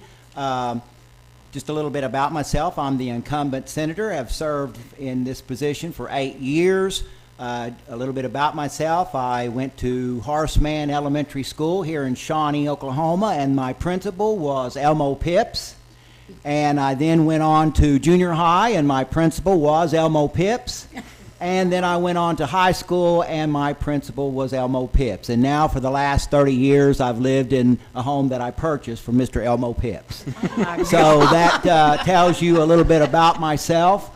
Again, I came back to Shawnee from graduating from college in actually in 74, but I did my student teaching here in 1973. I was a part of the crowd that watched the state championship. My mom and dad had been married for several years and lived all their lives here. My dad came here from a little town of Calera, married a little girl from Burnett, Oklahoma, and they came here. My dad came here in 1946 to work at Harp's Green Valley Farms as the federal state inspector.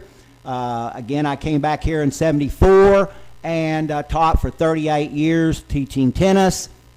Had a very successful program, had the opportunity to work with some excellent coaches. Gary Higgins, Jerry Havens, one of the best basketball coaches I ever saw in my life with the height of which he had. Ed Skelton. This is my home. Bob Williams. This is my home. This is where I work. This is the kids of which I taught. This is the kids of which are now going to have the opportunity, hopefully, to vote for me.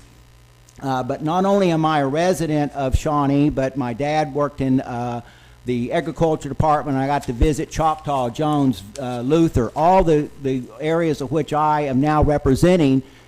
I had the opportunity as a kid of which to go there and visit there. So I represent everybody. I'm there of which for you, and of course I would welcome the opportunity and be happy to serve as this position for the next 4 years if elected. Thank you. Next, we will hear from candidate Brandon Baumgarten. That's right. Oh, good evening. My name is Brandon Baumgarten, and I'm running as a Republican candidate for the Oklahoma State Senate, District 17. Thank you, Pave, for putting this on. Appreciate you informing the voters and helping get our message out. This is my first time to run for office, and I can tell you that I went to Oklahoma State University and was the first person in my family to graduate from college. I'll also tell you that at 21 years old, I started my own leadership training business and started working very hard at doing presentations and trainings, even working with the Zig Ziglar organization in Texas, and I can tell you that those experiences have served me very well. After graduating from Oklahoma State, continued on with my business, and now I'm a youth pastor here at Hazeldale Baptist Church over by McLeod on 177, lead their youth and their music. My family is very invested. My wife is a school teacher at Dale. Yes, I married a Dale girl. Don't hold that against me. And she's wonderful and awesome, and together we have a little girl named Bella. She's 7 months old, and I got to tell you folks, that's the reason I'm running for office, because I believe we have a future worth fighting for, and that's that's the theme of our campaign. I believe that Senate District 17 has great potential, and I'll tell you that as your next state senator, I will fight for our future in many different ways. Fiscal responsibility, integrity, grit, heart, and transparency are all things I'm wanting to bring to the table. And I love this place. I think it has great potential, and I want to continue to make it better. So again, my name is Brandon Baumgarten, and it's an honor to be with you all this evening. Thank you. Now we will start our question and answer section, and we will start with candidate Brandon Baumgarten. What do you see as the 3 top issues for the state of Oklahoma over the next year? Well, when we're looking at 2020, we'll say it's definitely been an unusual year for people in business, economy, everything. It's been a very unusual year. And with that coming, we have a looming budget crisis in 2021. That's concerning because that budget is tied to many different things. As you know, the state constitution says we are mandated to pass a balanced budget. And that is the biggest issue facing us today. I believe we've got to look at where we can cut funds in terms of our state agencies and think where we can fine tune our best results. I love the program called LOFT that has just been established. That is the Legislative Office of Fiscal Transparency. That's going to help us keep a pulse on how we keep our state money accountable and going forward. Second issue I think is very important is infrastructure, making sure that our roads and bridges are taken care of. People do not want to come to the state of Oklahoma if our roads and bridges are bad. So one of the first things I want to tackle is infrastructure. Third thing that I believe is next is the digital divide. Maybe some of you have students or grandkids or children that have been involved in public schools and schools in general. I'll be honest with you, during this COVID-19 crisis, they've had to do distance learning. Well, many of our constituents in District 17 do not have capabilities to internet. One thing I want to face is helping get more internet availability to our constituents and making sure that they have that right to education through virtual learning. And I think it'll be something that will really help us down the road. Same question to candidate Shane Jett. Do I need to repeat it? No, the COVID, I think, is primary on everyone's mind, and the economic contraction that's going to occur as a result of all the barbershops closed down and all of the economic impact of COVID, I think, is going to be the primary focus of the next legislature and perhaps the next 2 legislatures. It's one of the reasons I think that the experience I had in 2008 and 2009 is going to be so relevant.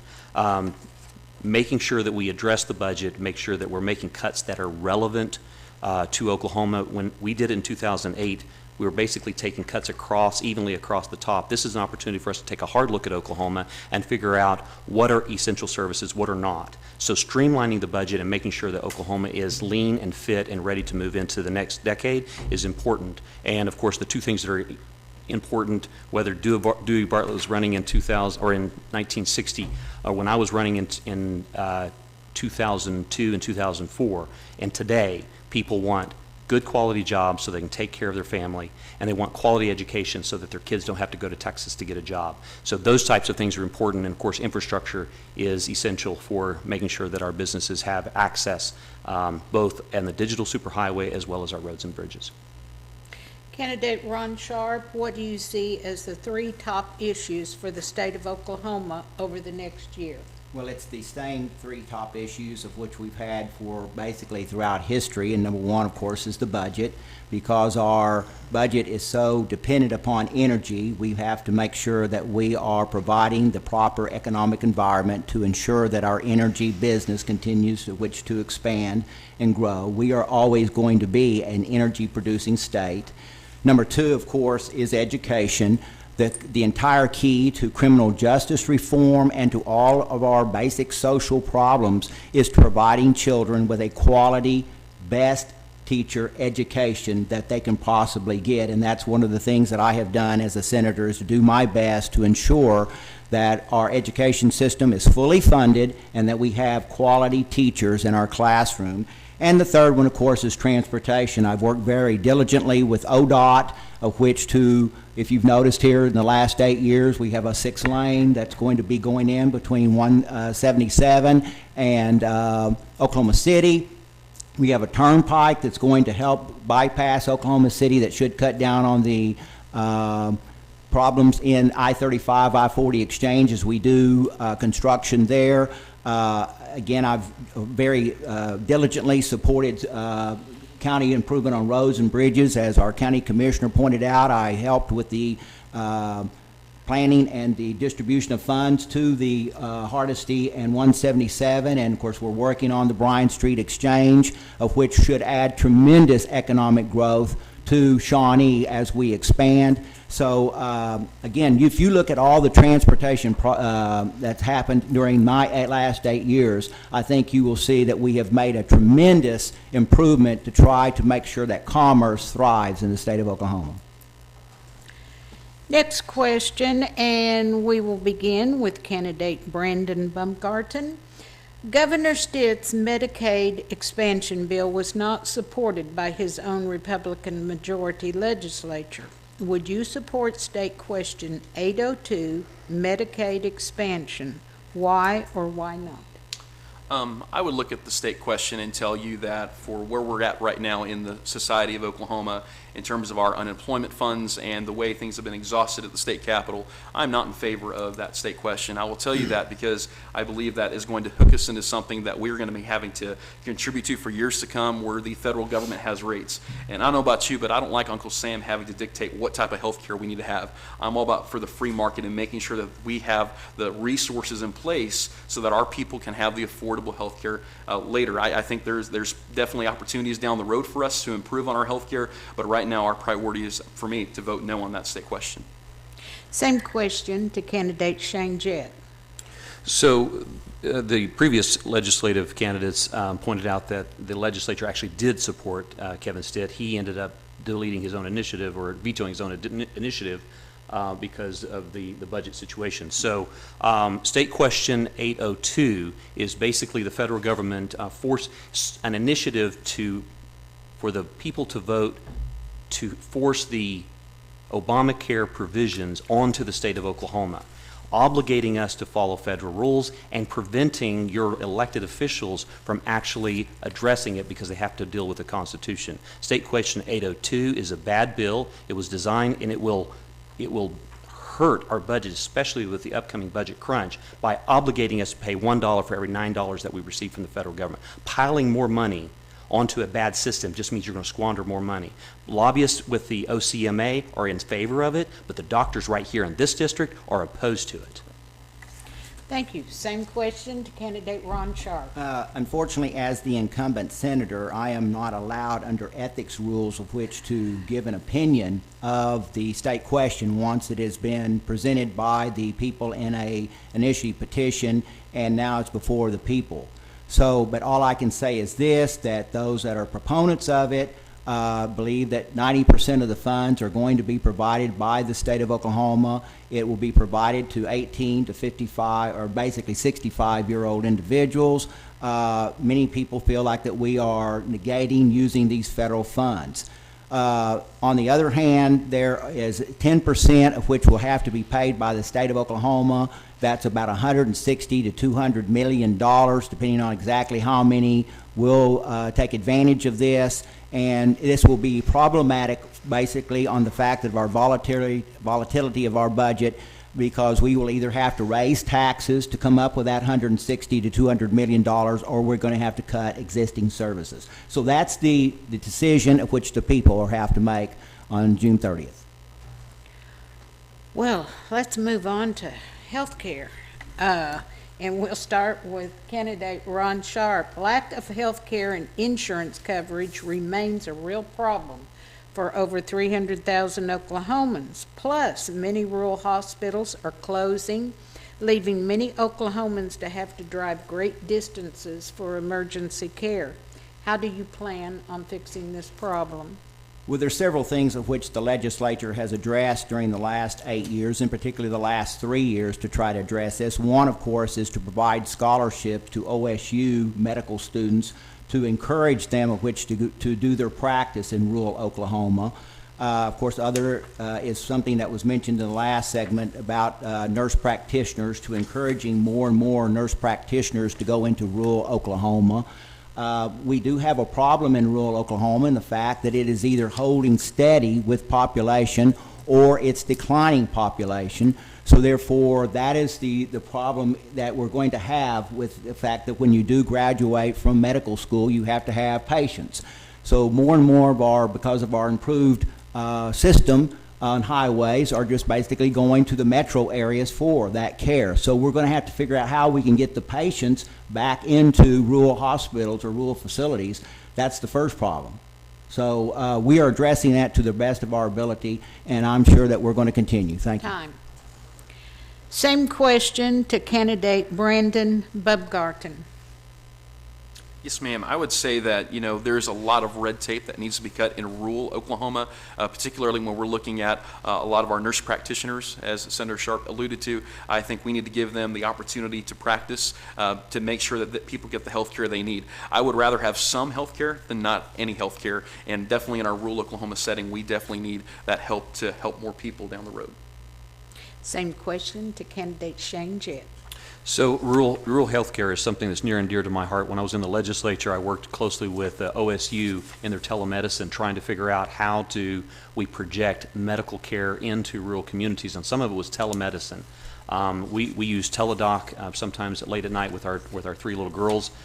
That is a great way of reducing pressure on our systems, but I see technology as a way to address it, and I see removing state policies and regulations that prevent rural health care from being particularly competitive is part of a problem. We have some consultations that can happen over Zoom. You have a lot of healthcare professionals having to travel great distances by car. That windshield time is not helping anyone. So I think with the COVID experience and seeing how we're using technology, I think you're going to see a lot of revolution in rural healthcare over time. But getting the legislature in gear to remove those barriers for those rural hospitals are essential. Time. Our next question we will address to candidate Shane Jett. Despite the governor commuting nearly 400 incarcerated felons, Oklahoma's incarceration rates are too high. Would you work to support legislation to reform our justice system and focus more funding on drug and mental health reforms? Yes. Additionally, so during the legislature, I worked in 2008 with the Academy for State Goals, who specifically looked and pulled people out of prison to have a panel discussion with them, how they went in, what the experience was, and looking at how we could reform, because we were spending a tremendous amount of money on the incarceration program. Senator Laster said it very well during that period. He said, we need to focus on putting people in prison that we're afraid of, not the ones we're mad at. And that is very important. I work with, had lengthy conversations with Chris Steele. This is something that needs to be done. We need to be looking at health care. Prisons is not where you send people with mental health. Prisons is where you send people that you're afraid of. So yes, in short, my short answer was correct. Yes, I would work on continuing those initiatives. Same question to candidate Brandon Bumgarten. Yes, I would also look to reform those type of issues. I think we have an over-incarceration problem in Oklahoma. We jail a lot of people, and instead of reprimanding people, we need to be rehabilitating people. And in order for us to move forward in the state of Oklahoma, we've got to value life and valuing those even in prison, that they pay their time and we can help them move on with the rest of their life. If they're dealing with mental illness, we get them the help they need. And going forward, I think that's something we can improve on together as the state legislature meets. Same question to candidate Ron Sharp. Thank you. State question 780 and 781 were passed during my 8 years as the legislator. We have done everything we can of which to improve upon those statutes to try to make sure that we are actually providing the criminal justice reform of which was intended by the voters, and also, of course, to make sure that our schools are safe. We are doing everything possible of which to try to improve the conditions of those in prison, to provide mental health treatment. Again, I go back to my original statement.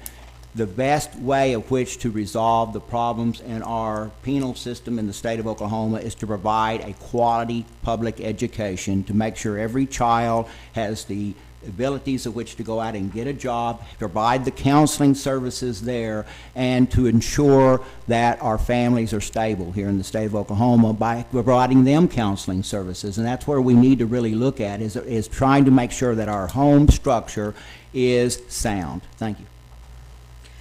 Next question is to candidate Shane Jett. However, our other two candidates may respond. Are you receiving financial backing from Epic Charter Schools or any of its affiliates? I am not. Does anybody want to respond?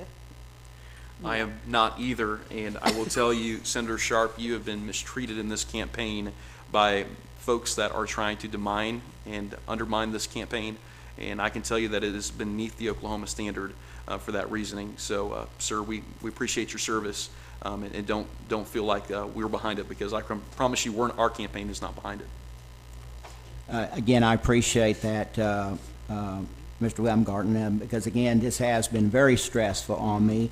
My purpose, of course, as a legislator is to try to ensure accountability and transparency with every dollar that is spent, and I'm wanting all dollars going into public funds to support public education. I do not like the idea that public money is being used of which to support schools of which are not constitutionally created. Thank you. This next question is to candidate Ron Sharp, and once again, the other two candidates may respond. I'm not sure what to make of this question, but I'm going to read it anyway. I'm not sure it applies to you. Why did you vote against an Oklahoma resolution requiring Congress to balance the budget?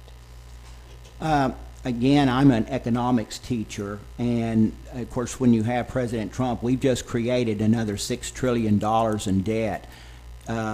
Having taught economics for 38 years, that when we took the gold standard off completely in 1971, we have already crossed that bridge. We cannot, at this point in time, do that. We would deflate our economy down to nothing, and it would be disastrous. And plus the fact that all of our creditors, and the American government does have creditors, it would collapse the American economy when they realize that they're not going to be paid anything. Now again, this is obviously something we're going to have to address, and we need a Congress and a president who addresses this problem.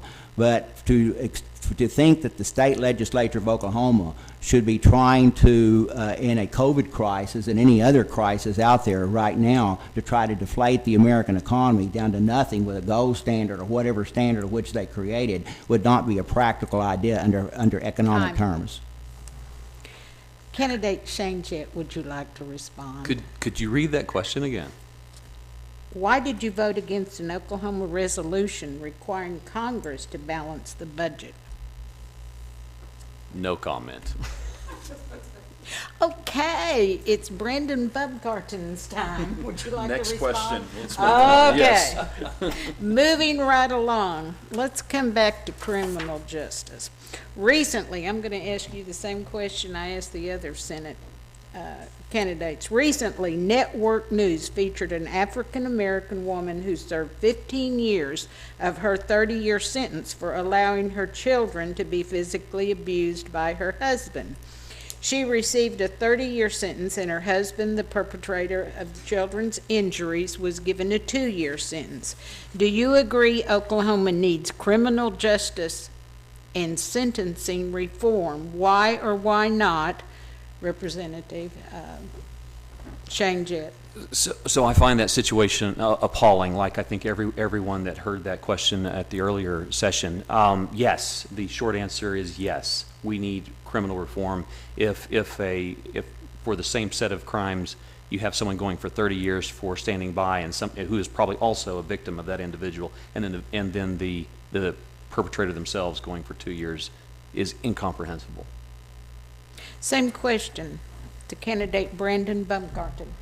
Yes, definitely think that should all move us to genuine concern in terms of how we should approach our penal system. I would also be in favor of deregulation of some of the sentencings that we have from statehood. We've had many laws on the books that are very old and outdated, and they've been here for years. And I would be up for reforming that and making sure that we're putting safeguards in place so that when prisoners meet those requirements, they're able to go on with the rest of their lives and pay their dues. Senator Sharp. Well, that's a very tragic situation that what you're discussing there. I'm hoping that that is not the norm. But again, we do need to look at all sentencing reform. I've served on the last 2 years the Judicial Committee. We have looked at various ways of which to do that and trying to get everyone to the table. And trying to come up with a solution is obviously problematic. We do not want to handcuff our police law enforcement and not handcuff criminals. We need our streets to be safe, and we want to be able to, as we're very fortunate in Shawnee, of which to walk down our streets and feel safe. I am very confident in our police department, and our sheriff's department, and our highway patrol, OSBI. I have every confidence in them. But again, back to the idea of criminal justice reform, I have always backed that, and I think we need to come up with definitely some sentencing guidelines. Thank you. Next question, and we will start with candidate Brandon Baumgarten. Oklahoma's Board of Equalization is anticipating a loss of $1.3 billion for 2021. Would you support accessing the rainy day fund to fill gaps in the budget? Why or why not? Yes, I would, because that money's there for a reason. I applaud the governor in what he did in terms of putting the money into the rainy day fund, because today is a rainy day for Oklahoma, and I think that money needs to be used to help save that money from cutting common education, which is the biggest piece of our budget pie. So as we move forward, I would agree with putting more money in it, but also accessing it to help save us from future rainy days. Ron Sharp, same question. And that is exactly what we did this last year, was tap the rainy day fund. There is certain criteria that we must follow before we can meet the criteria, as I said, to hit that rainy day fund. And same thing, we have a stabilization fund. We hit revolving funds. So we are doing everything we can of which to provide the services of which the people of Oklahoma want. But at the same time, we have to do it within the Budget Balance Amendment of 1941. In 2015, I enacted in the Senate the Performance Informed Budgeting and Transparency Act to make sure every agency presents a budget of which has certain performance goals, and through those performance goals they must meet, or recognizing that in the next budget meeting they may be cut. So we are doing everything we can to make sure that our budget is transparent, and the fact that we are going to use every dollar as it should be used.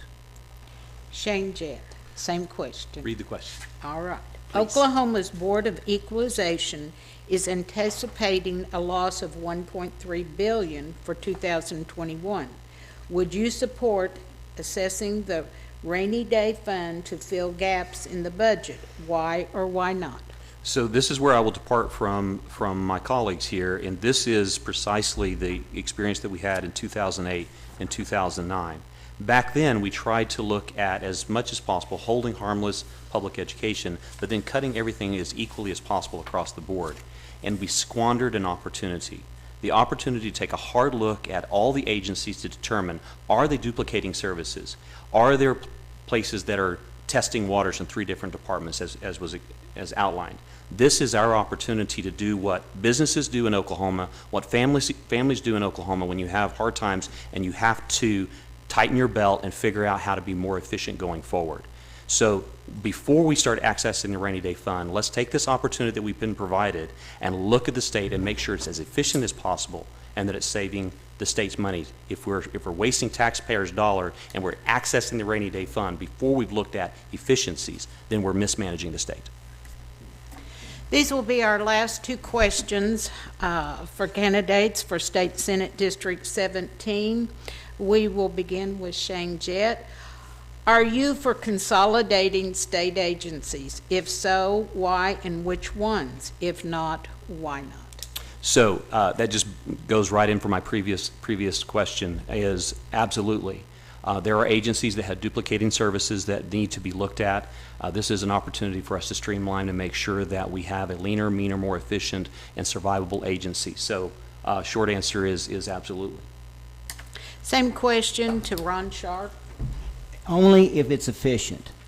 We do not want to bloat an agency to the point that it's no longer able to perform the functions of that agency, which we find that obviously whether we're looking at a tremendous large school, we find that the more students, to higher numbers of administration, it becomes unmanageable.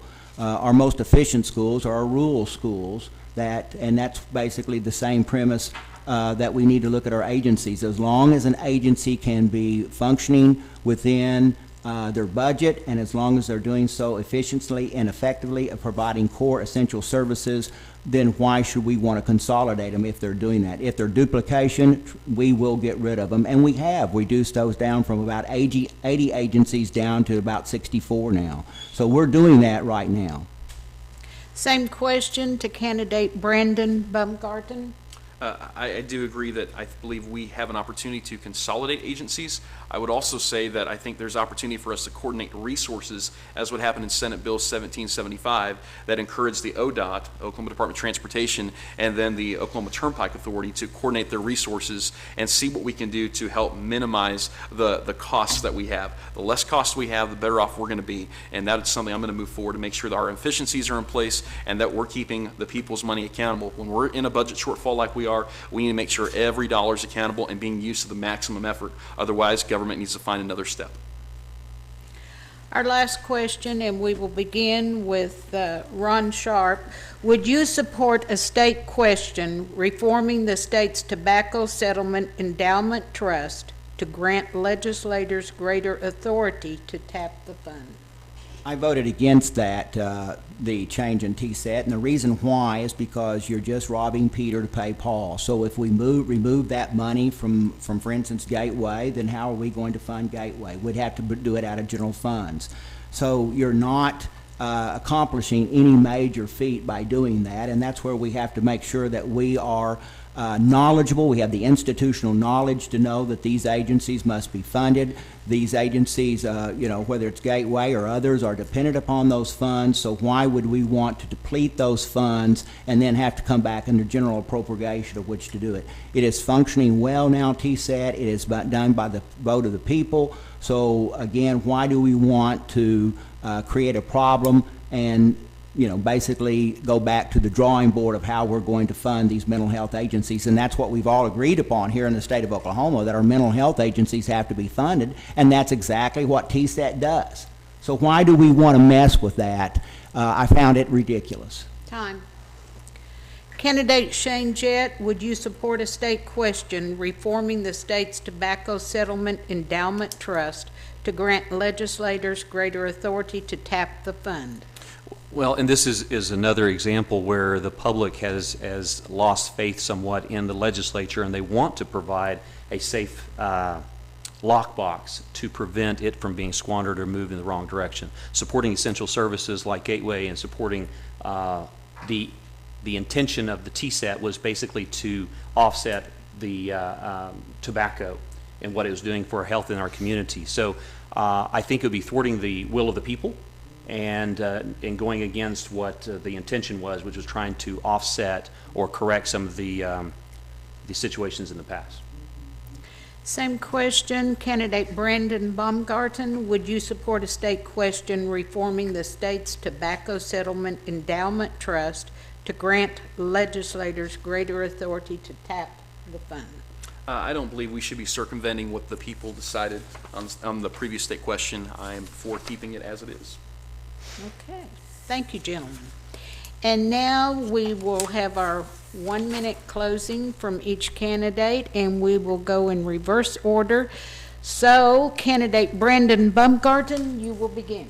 Well, thank you guys for having us this evening, and Pave for putting this together. I can tell you, like I said, my name is Brandon Baumgarten. It's been an honor to share my vision with you. Been on the doorstep since February, been very busy, meeting lots of folks. We've knocked over 3,000 doors just in District 17 alone, meeting lots of people, made over 5,000 calls. I'm ready to earn your vote. I know I'm young, but I'm not that dumb, and I promise you I want to give everything I can to fight for our conservative values. We need a conservative leader in Senate District 17, and quite frankly, I want to help provide that for the next generation of conservative values. We have millennials coming here every single day wanting to move here, and I believe that our voice, this voice, can help fight for that future. So I hope on June 30th you'll remember Brandon for the ballot. Again, my name is Brandon. Thank you for your time today.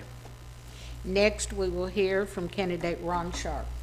Well, I appreciate the opportunity to speak this evening, and thank you, Pave, for inviting all of us down here for this opportunity. I am your state senator.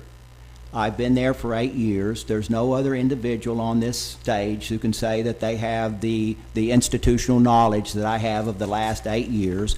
This is my last term under term limits of which I can run.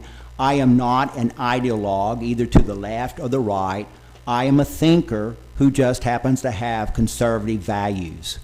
And that's what I want to be able to continue here in the state of Oklahoma, to go to the state legislature and vote in the will of the people who've elected me. And that's exactly what I've done. When I get a phone call, everyone knows that I return it. And again, I have lived here all of my life. This is my home, and no one else on this stage can tell you that they've lived in Senate District 17 all of their lives. Thank you. And now we will hear from candidate Shane Jett. Well, I'm Shane Jett, and I was born in District 17, but then they moved the district out from under me, so I was at least born here, Senator. I'm thrilled for the opportunity to serve. I left the legislature in 2010 and have learned a tremendous amount about economic development and job creation. I feel like that's going to serve us very well. The 6 years I served in the Oklahoma House under the financial crisis of 2008 and the subsequent budget crunches are going to particularly be useful and relevant in the budget crisis that is to come. I have military experience. I've been appointed by Donald Trump. I've been interviewed 5 separate times to join the Trump administration because of the work I'm doing right here in Oklahoma. I could live in Hawaii. I've got job offers to go back serving as a civilian, doing what I was doing in the United States Navy. This is my home. I'm passionate about the work I do. My wife and I have been knocking doors. My passion is public service, and I believe that Oklahoma is in a crisis, and I believe too much is given, much is expected. So I have a tremendous respect for the gentlemen that are running, and I'd be honored to represent them in the state Senate someday. Time. Don't forget, vote for Jett. This ends our forum tonight. We would like to thank the citizens first for submitting questions in advance, and to our candidates for participating tonight. We do hope after tonight's forum we have enlightened you towards a more informed choice. Our last statement, as always, democracy is not a spectator sport. Exercise your right and your privilege to vote. Go to the polls June 30th. Thank you. You're here. Thank you all. Appreciate it.